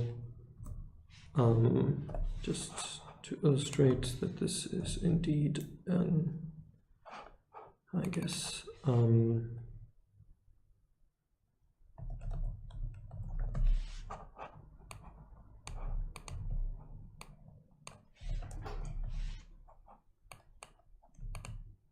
why am I giving new names to these things?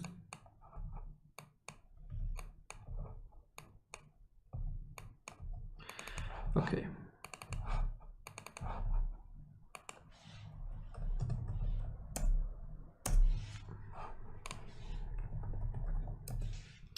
So when we're at 109, we have this, which is prime, this is prime, this is not prime, this is not prime. Why is this not prime? This is not prime.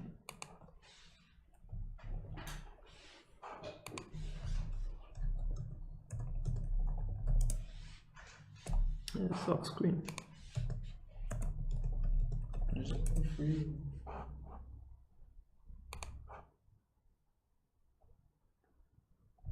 No. What? It is prime. Okay, so then I guess that's, for me, that is heartening, because it just means that it's a stupid error and not a, I'm not making any error of, it's just some stupid thing here. So let's see. Yeah, let's do it here. In below, I guess. Below. What is it? Cell. Insert cell below. So we're saying that this should be in prime strings. I think I know where this is going. No, it should be int. Okay, int.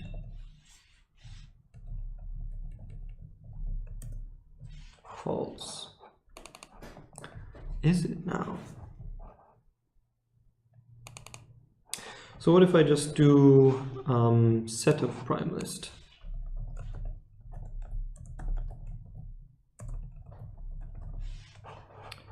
Prime set.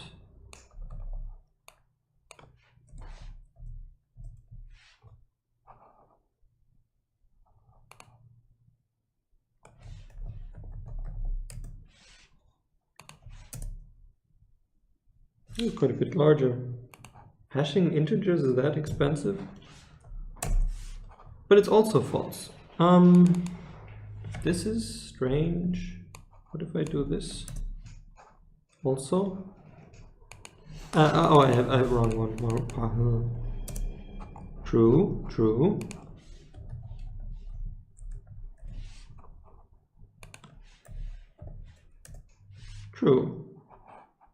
Okay.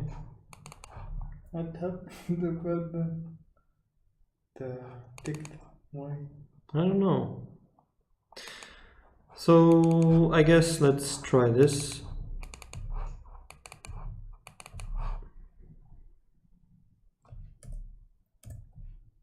Bada bing, bada boom. This is stupid.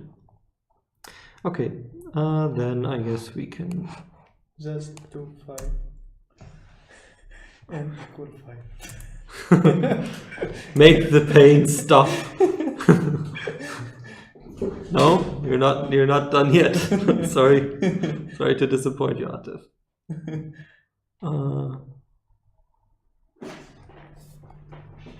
But why it's going back to checking for only 2 stuff? I guess we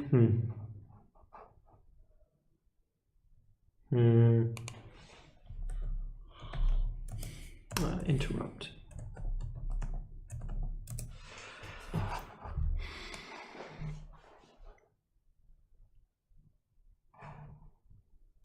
Well,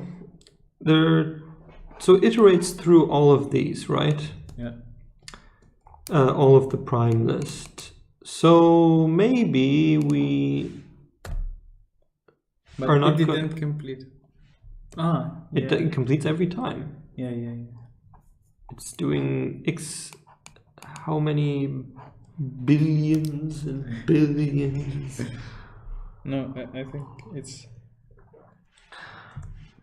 This is what we had, which is 10 million. Yeah. Okay. But imagine like it's number with 4 numbers. okay, we can do some simple optimization like this and do map stir to that. So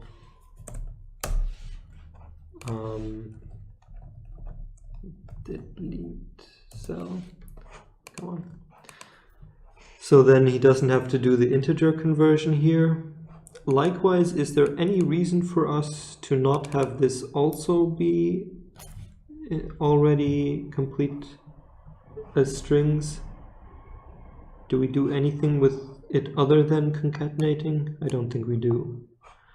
So let's do this here.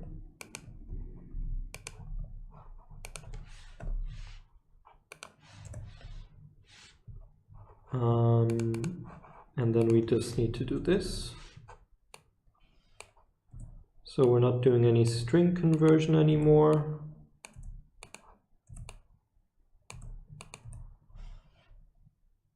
And for all I care, we can do this.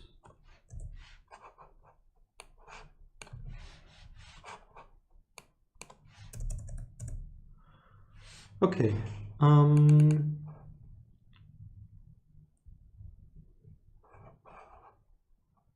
I think so.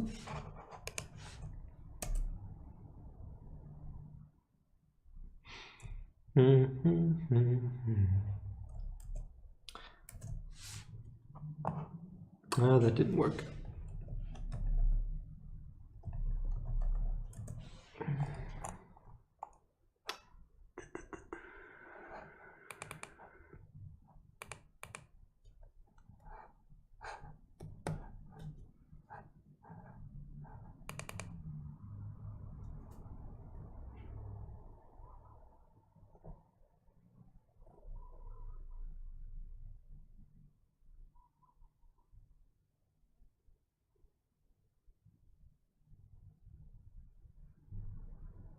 Where did I make a mistake?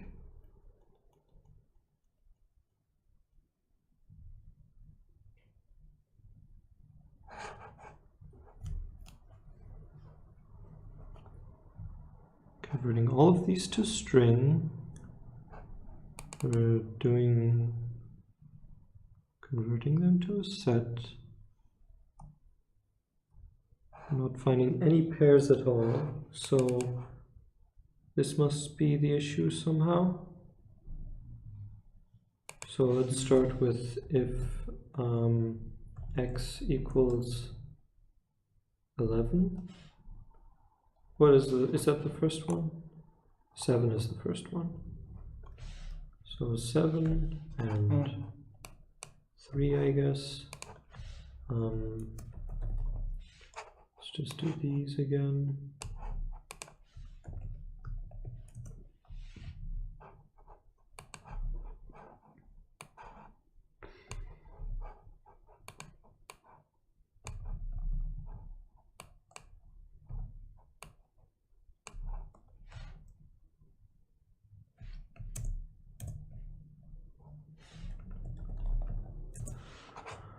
Am I missing something?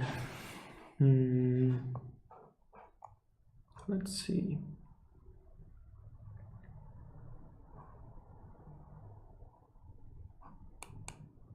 X is never 7? It seems unlikely. Prime, please.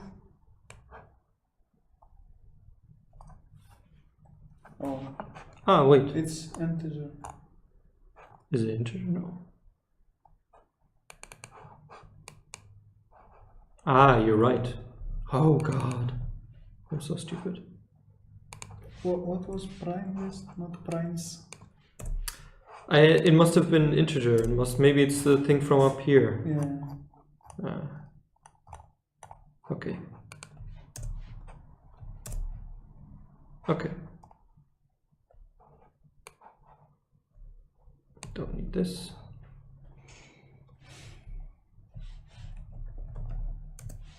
Oh, it finished. Okay, but it's still not working because why? Because prime list, because prime set, prime set, prime set, prime set. Okay.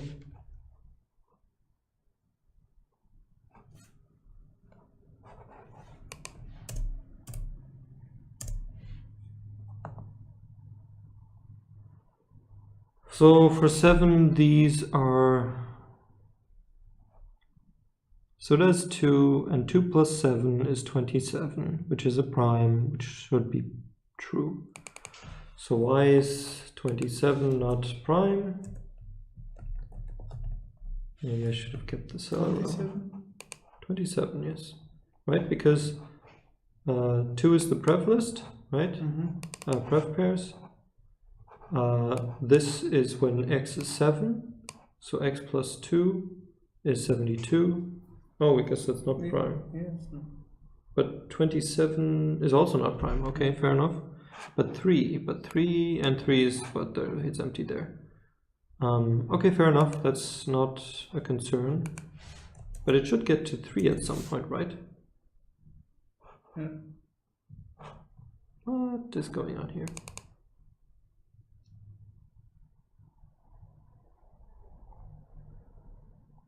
This does not make sense. Okay, let me just for my sanity.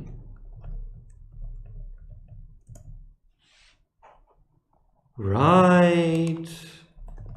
It's consumed. Bullshit. Map is line generator? Apparently.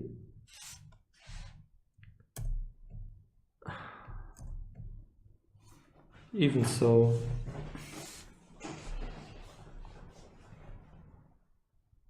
It's super slow. The question is, why was it faster before? Why isn't it not? Why isn't it's not? Why was it previously not skipping 3? Skipping 2. But that sounds like an optimization. We always know that things that end with 2 Yes. will never be part of the prime list. Will never be prime pairs. Yeah. So we skip it and always we do 3. Even the last we were doing that. Yeah, that's a question. Why did we not skip? Why was 2 not part? I guess we only printed ever. It must have been. So the other time we didn't see any output for 2. Yes. Because it never recursed. And this time it is recursing with 2. Which it should. It should recurse with 2, right? I mean, we can say if it ends with 2, it shouldn't, but we haven't programmed that in right now, so it should. I think it's the first iteration when it's only And why is 3 first?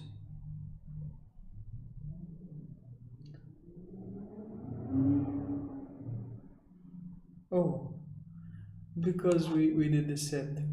I think it's not ordered. But this is the list that I'm iterating over. Not the set.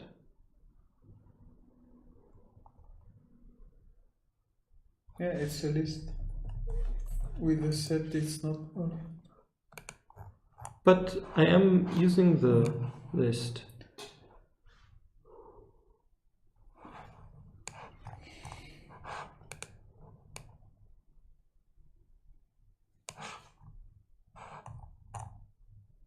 Oh wait, no, I'm wrong. Okay, this is n. This is n. It's counting down. The first is 2, then okay. Yeah, okay, that's okay. Fine. Actually, we don't need to know this. We know this simply by looking at the length of the list.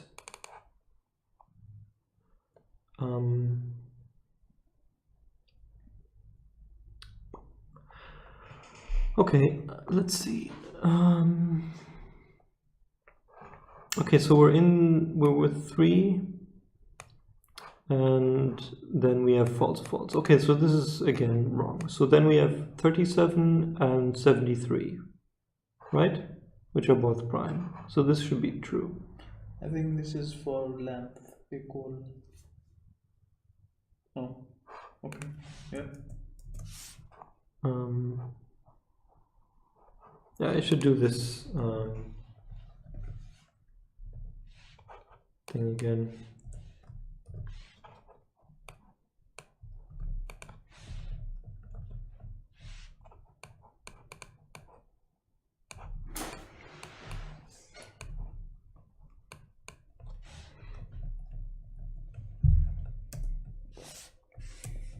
I got interrupted. Why is it not? Okay, interrupt. There we are. Right, so these should be interrupt. Right, so these should be true, right? Yeah. Okay, so y is 73 in prime set. Why is that not true? Are you trying to... What the fuck? This is not acceptable. I don't know. I think it converted the list. So 73 is in there, 37 is in there. So in the set, okay, let's do something else.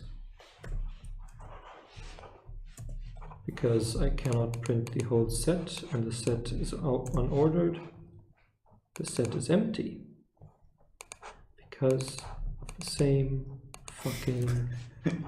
Oh god, my... It's much too late in the day, I guess. Yeah. That's the only explanation that makes sense. Okay, fair enough. Here, this makes more sense. Oh god. Comment? Can I comment? I think with control, maybe slash, it will come. No. I use comment in Mac. It will Comment. Okay, whatever. I guess false.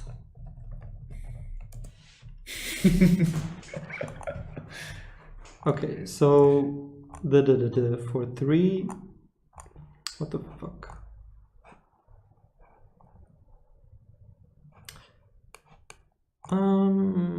Let's see. For 3, 7, what are we expecting here? We're expecting 3, 7, 109. Okay, right, because I limited the prime list. Yeah. So what do we want to do? 10 million again? I believe in Python 3 can do this. Yes. In Python 3.6, that is. Oh.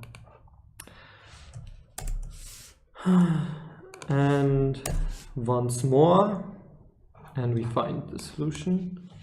So, and now I hope, yes. Okay, that looks more basic. Okay, but all of this was micro optimization, right? Mm-hmm. So we don't expect much progress here.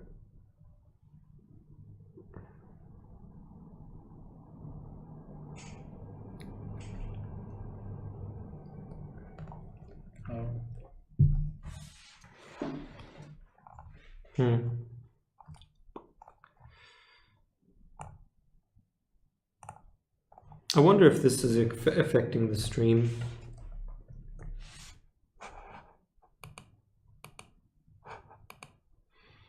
Doesn't look like it. CPU. Infinitely. Okay, so how could we optimize this? We already had the one thing, which was if x is 2, skip, but that only skips one element. Oh wait, if it ends with 2. I think we can like go, for example, if 3, 7, 109, and then we loop from 109. But how we can do that? But that's what it's doing here, isn't it? No, because we go back here. Yes, well. But only because we it went back to. But that's only because it tried everything. It tried every number. Yeah. For x. Yeah, I mean we try the number that are superior. Superior to 109 or 606? What that's like nothing, isn't it? I mean, we're talking about a list of 10 million primes, and we're optimizing 600. Everything below 600. That seems like. Yeah, but here in every loop, for example, for this is starting from 1, 2, 3, not from the above. And here also. But still, on every loop, that's like what? That's like less than a per mil of difference per loop, isn't it? Is that a big difference? I think there is a big difference. Okay. It's instead of tone. Okay, so you say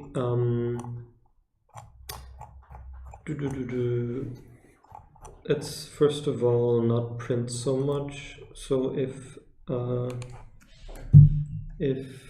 n is less than 2, I guess. I guess it's equal to 1 then. So now we print this, and you want to say, okay, we want to start somewhere else. Yeah, if x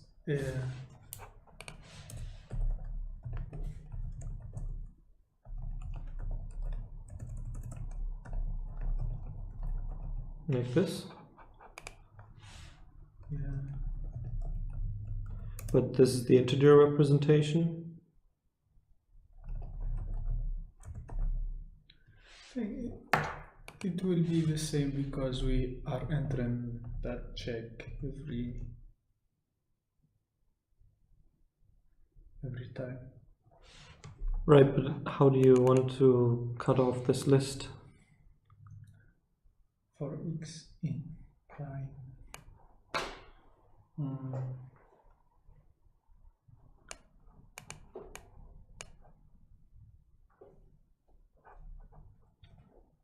We could find the index. Yeah, that was I was thinking about that. Okay, so I.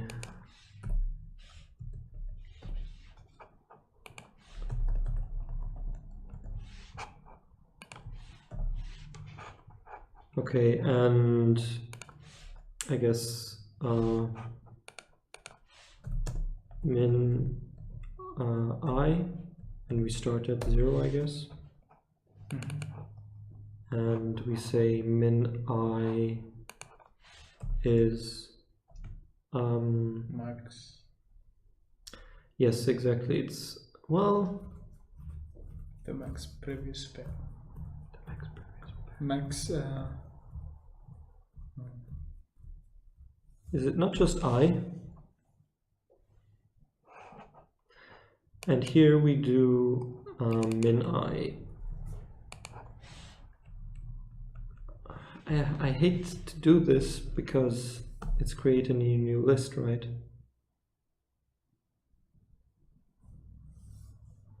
If we're starting at min I, well, it's plus min I, first of all. Right, because we're starting somewhere else. Let's call this next pairs.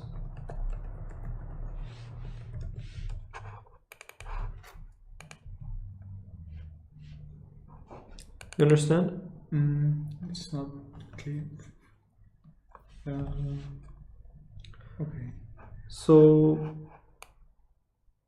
if we start at 0, and then we skip all the things that are below that index. So assume we're at 11. That is at what index? I don't know, 5 or something. Then you mean mine x, not mine I? No, I actually want the index, right? The index of the prime that we're concerned about.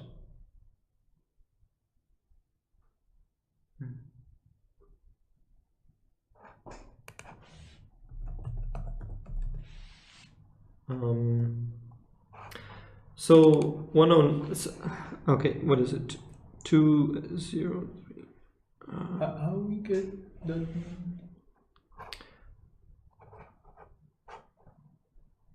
Maybe it's better to illustrate.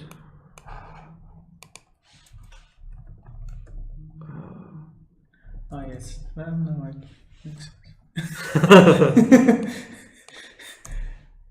Yeah, I just saw the min I plus. I was wondering where we do that. Notation. Okay, this is now getting my way. Okay, do we need to, we have numbers. Okay, let's try this. What? Yes, fair enough.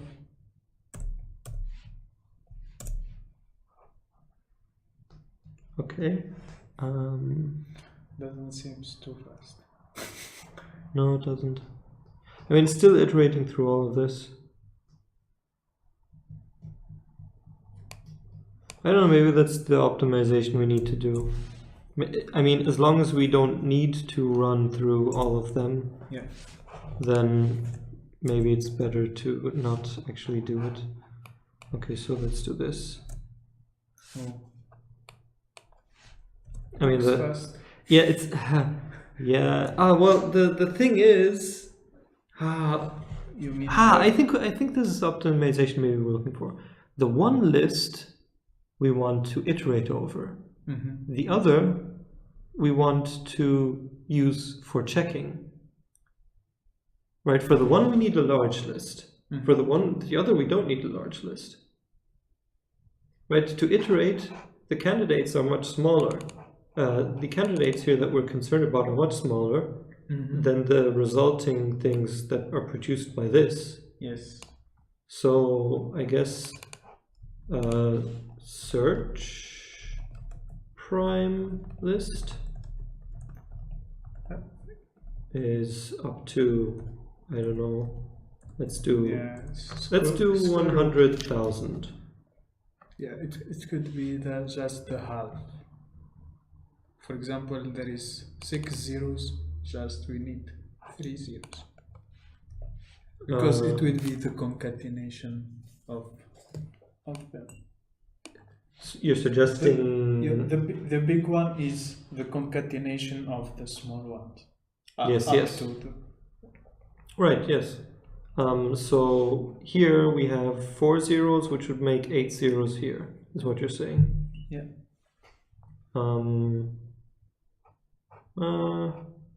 Okay, so let's just do even this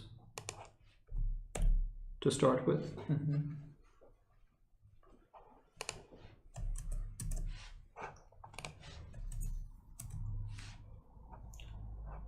Did we change the search in the code? No, we didn't. Yes, you're right. Same mistake. Nobody learns.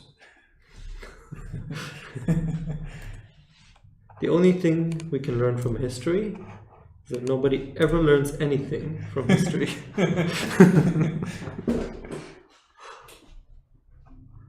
Okay. Do we have a solution? I don't think so. No, it just stopped. Okay, so yeah, but for 4 we will have a result, right? Yes. Okay, so but all we need to do is increase our search space. So I'm reluctant to go along with 100 million yet. So let's just see if we can find it with 10 million and this.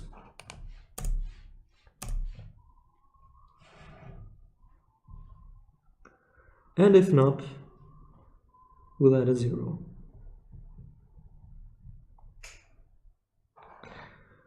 What's he doing here?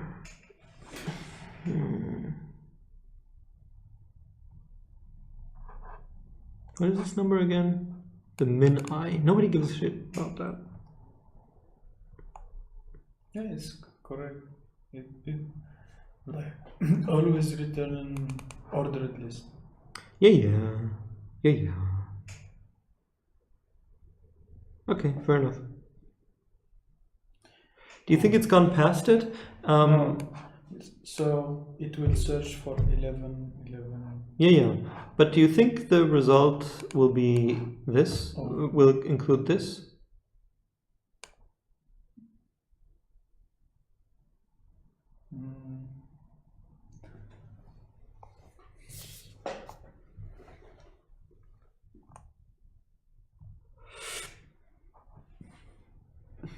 I'm not sure. Not sure because there is a lot of other prime with 4.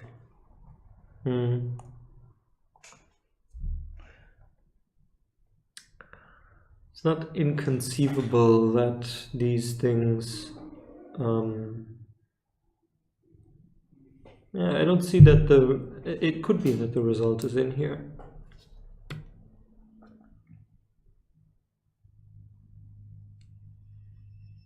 Well, actually, what we're searching up to 10,000. Yeah. So would we expect? This case we will not. If the fifth number, what do we expect the fifth number to look like? Based like on 4 numbers. We expect it to be 4 digits. 4 digits. I would say so. Maybe. Yeah, if it's 4 digits, so we should find it in this too. Yeah, we should have found it already. So I guess maybe we do.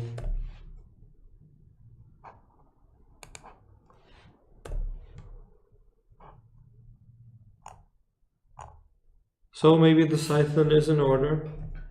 And I think we should also add digits to the big prime list. I added one more. Do you want more? Yes. I mean, it should be the double if. Okay, well, I think this is getting in memory issue territory. How many? 2 zeros. I think we should add other 2 zeros. What is? You want me to have? Yeah. This and is. Yeah. You don't honestly want me to press enter on this. Even for creating the prime list. No. This is not how it works. Yeah, but this is I understand. What it should be for the. I understand that. 100,000. But actually, no, because we're only adding this on. So it's let's say the largest thing is, let's say we have this. Mm-hmm. Then the largest thing is 7 digits.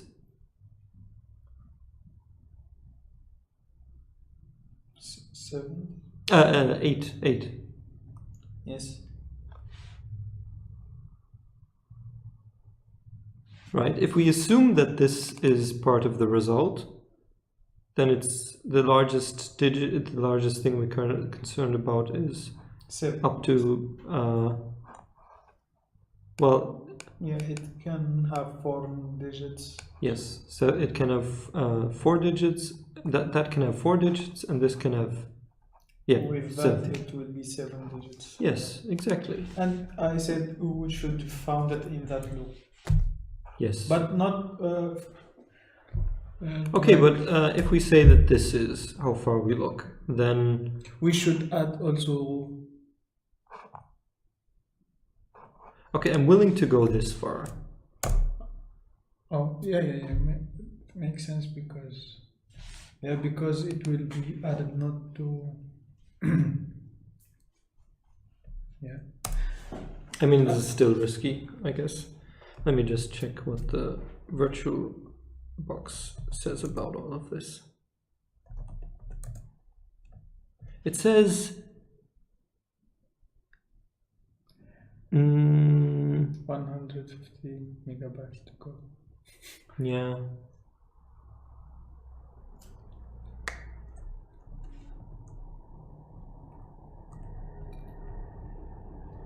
I think there's another terminal going there. Kernel somewhere. But it's now it's getting there. Now it's getting there. Yeah. I think it won't make it. I don't think it'll make it.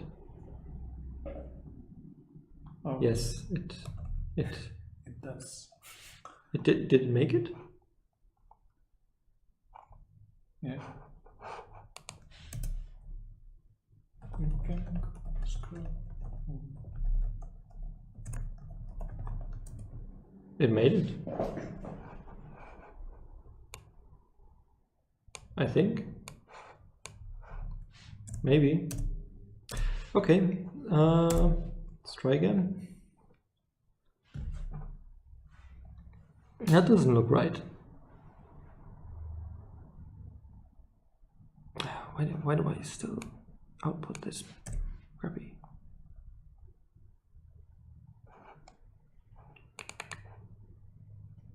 Actually, no, it's okay. Maybe.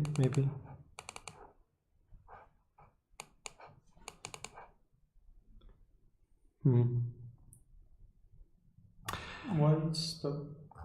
It hasn't stopped, it's still running.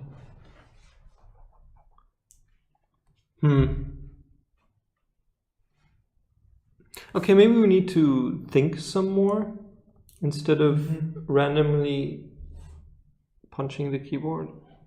Yeah. Okay.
I don't know, does looking at this help us anyhow? Anyway. What if we... can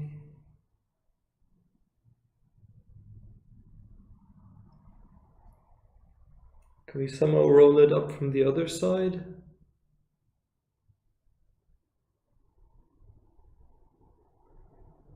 Yeah, the issue here, we don't know the size of the numbers.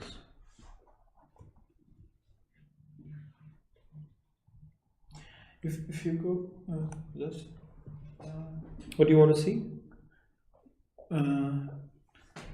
I thought it's because we still in 3, so it doesn't matter. I thought the number should be at least for two of them with 4 digits, but we still looking only with 3.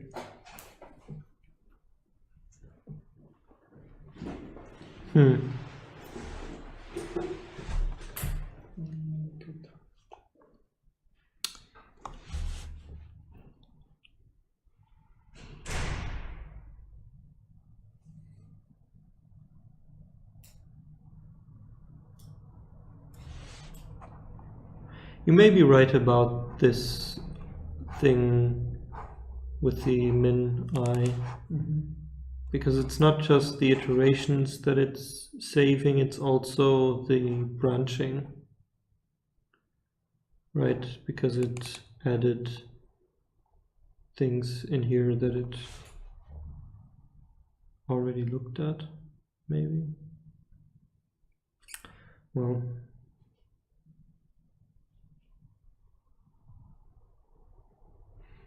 You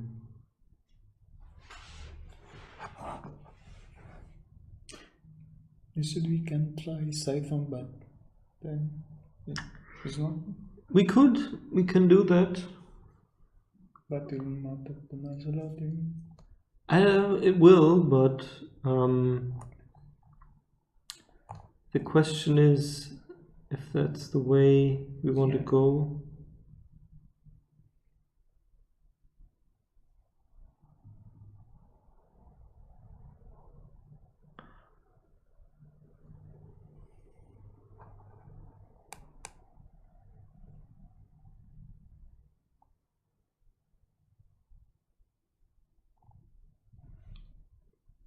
Yeah, maybe it's a lot of zeros we added, and with some tweak and Python could find it. Like we don't do 10,000 or 100,000. What do you mean? X? For the length of prime list, we should reduce it and use in Python. Maybe the biggest one is only 4 digits. Right, because he never actually got completed. Yeah, and we can reduce the big primes. I don't see a reason to do that at the moment. I mean, I already have this list produced. I don't need to throw it away. Okay, so okay, well, let's assume maybe that it's 4 digits and let this guy complete. And in the meanwhile, I can see maybe I can do some Python stuffy. So this guy should at some point stop pending and turn into a list and turn into a frame. Okay, so Python, or I can just insert below. Okay, find pair set. I guess find pair set. Int list. I guess we can make this a tuple or something. And int, and let's see. So that's okay. That's okay. So cdef int I, cdef stir x, and let's see what else. Search prime list is, I guess, yeah, maybe we can do this here.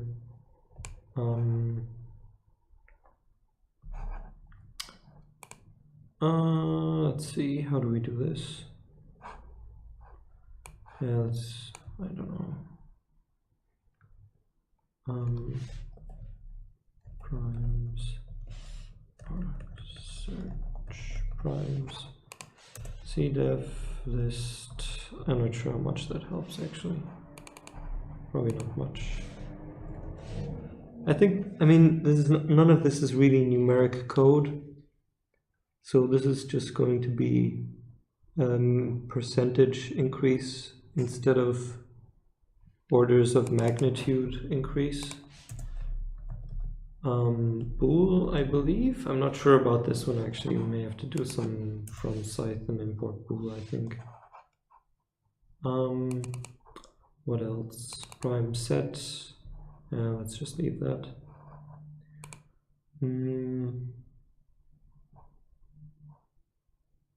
Actually, we can pass it as a parameter. I think it probably helps. Set. Let's do set. No, not pref pairs. Prime set. I think I have to do this first. So insert below So this is then n equals 5 prime set. It's just that. And that's okay, that's okay. And I was wondering if we do like for to test x plus y in prime set, we do it separately. So if the first one is not. yeah, yes.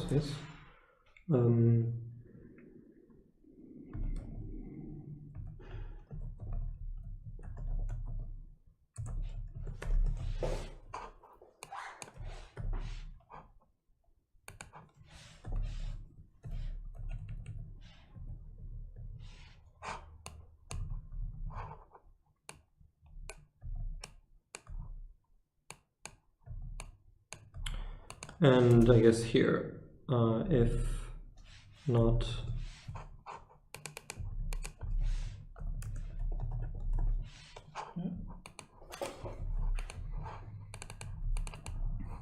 I guess we can also make them blue.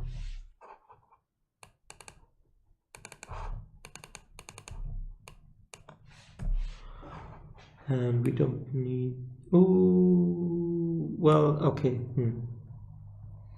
We need to do this for everything here, right?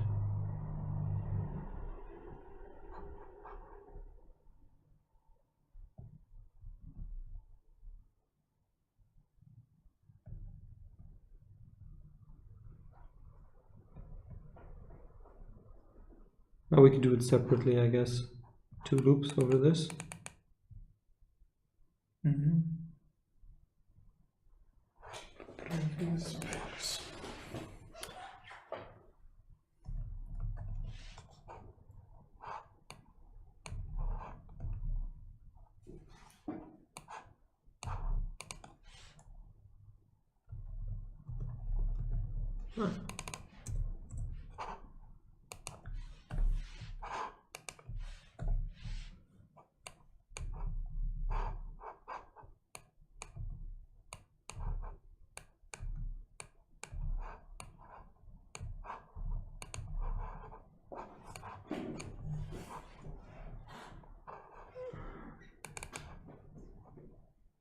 And here this.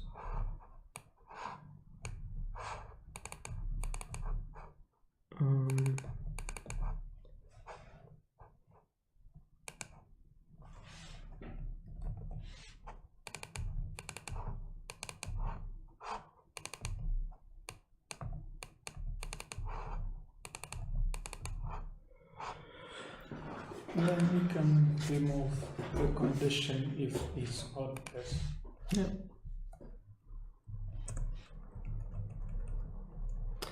Right, and we want to create a tuple, so we do this, which I'm not sure how much that actually matters, but x, comma, and here it's an empty tuple.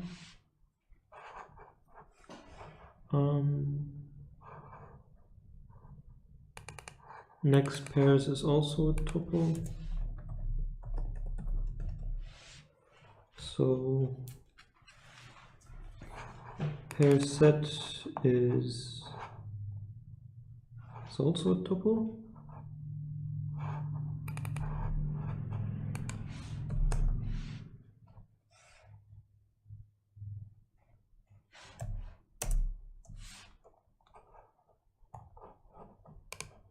Fair enough.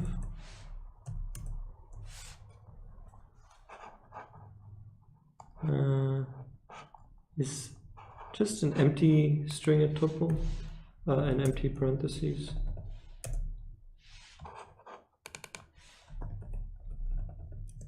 Yes, apparently it is. Let's just do it explicitly for all I care. No, it's a bit too long. I hate.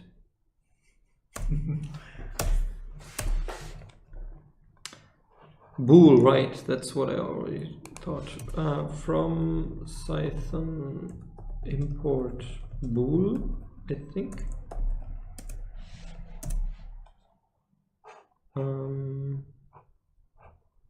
Okay, it went further.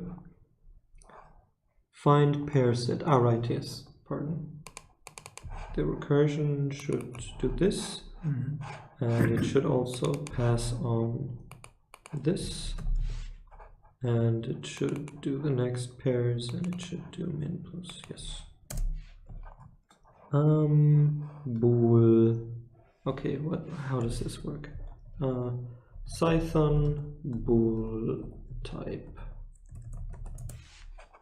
I know this works somehow.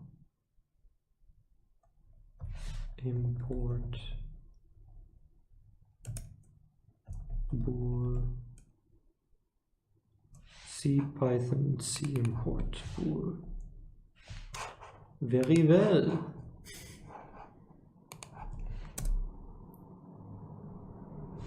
Or not. Okay, you know what? I do not care that much about this. It's not critical to the functioning of this program. Search prime list. Okay. Okay. We have the see that. I'm not sure why he actually needs this. Undeclared name not built in. Right, he does need this. He does need this. Yes. Okay, fair enough. List. We're giving up right about now for the. Let's just give up all hope and just do. I think by now the other loop is completed, maybe. Wishful thinking. You are right. I wonder how long that took. Okay. Oh, there is like 4 digits with 4 4 digits. 4 and 4. Yeah, 4 and 4. But it's still enough. Yeah. Okay. What was the actual question?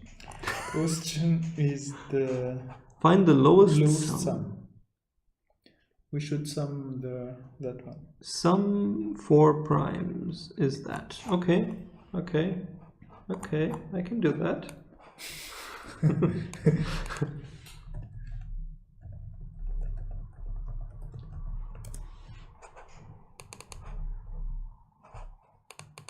I think this is obsolete. 1218. Yes.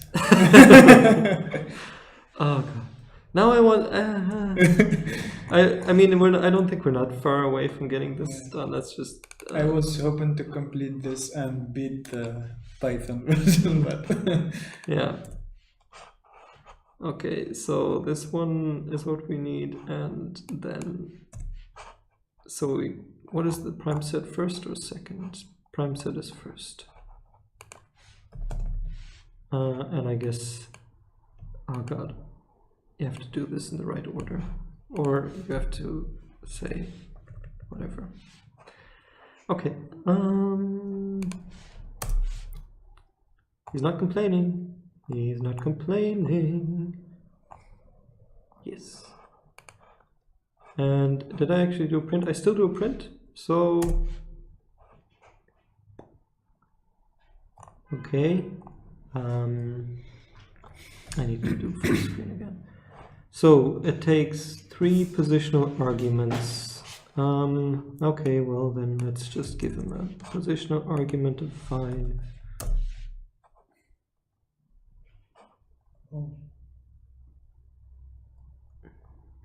So how far did he have to go? He had to go to 13.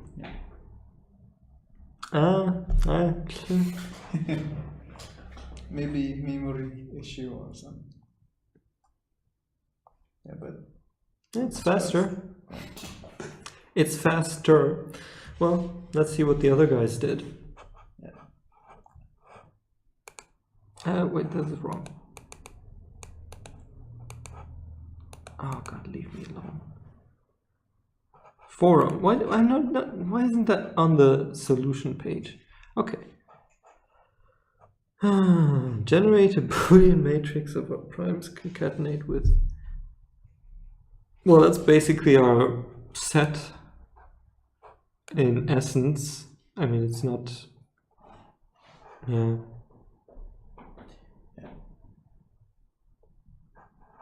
Yeah, still O, big O in Yeah.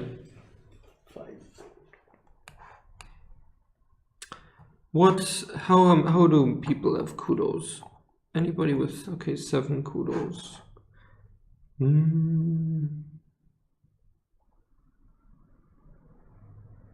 So he does 100 million primes. How many primes did we actually need? We actually needed Yeah. 100 million. Right. Yeah. I mean, not quite that.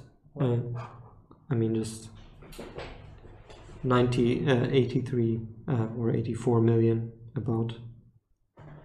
But in essence, 100 million.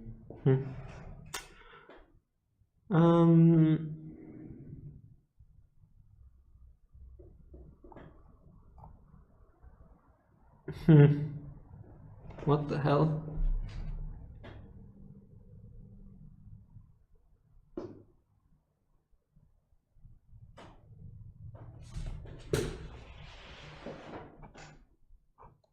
This guy has lots of kudos. I separated the primes by the sum of their digits mod 3. Why on earth would you do that? By the sum of their digits. For each prime, the sum of its digits mod 3 must either be 1 or 2. If you concatenate a 1 prime with a 2 prime, you'll get a prime that is divisible by 3. So I created 2. 3, no matter what you concatenate.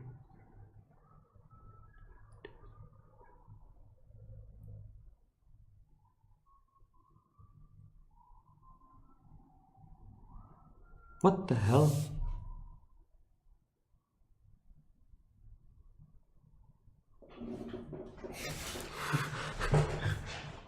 Okay, let's click. What is the first claim? Okay, if I have mod 3, the sum of its digits must be why is the sum of the digit? Why is the sum of the decimal digits of a prime in any way related to what?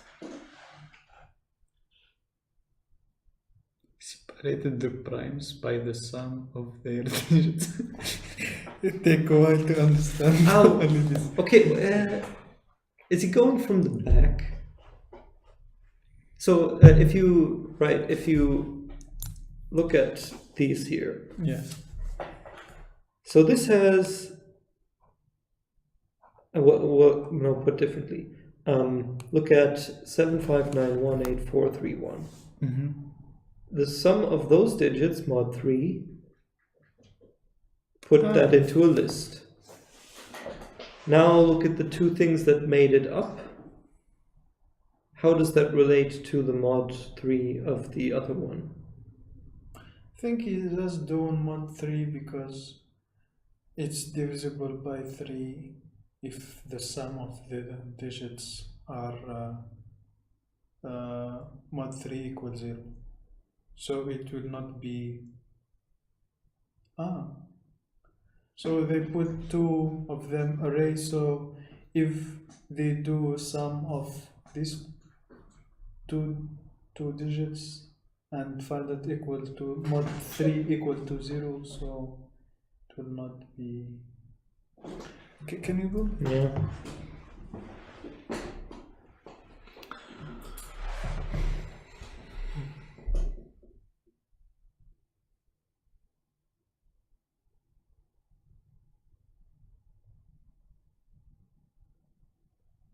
But even so, it's just an optimization. It's like reducing the number of elements you have to look through.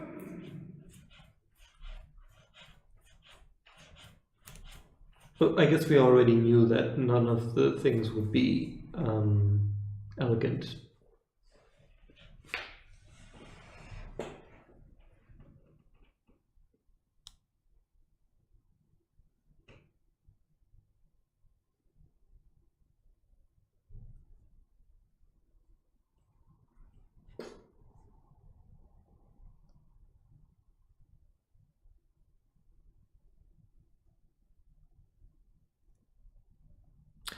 Well, I'm not inclined to look at it further.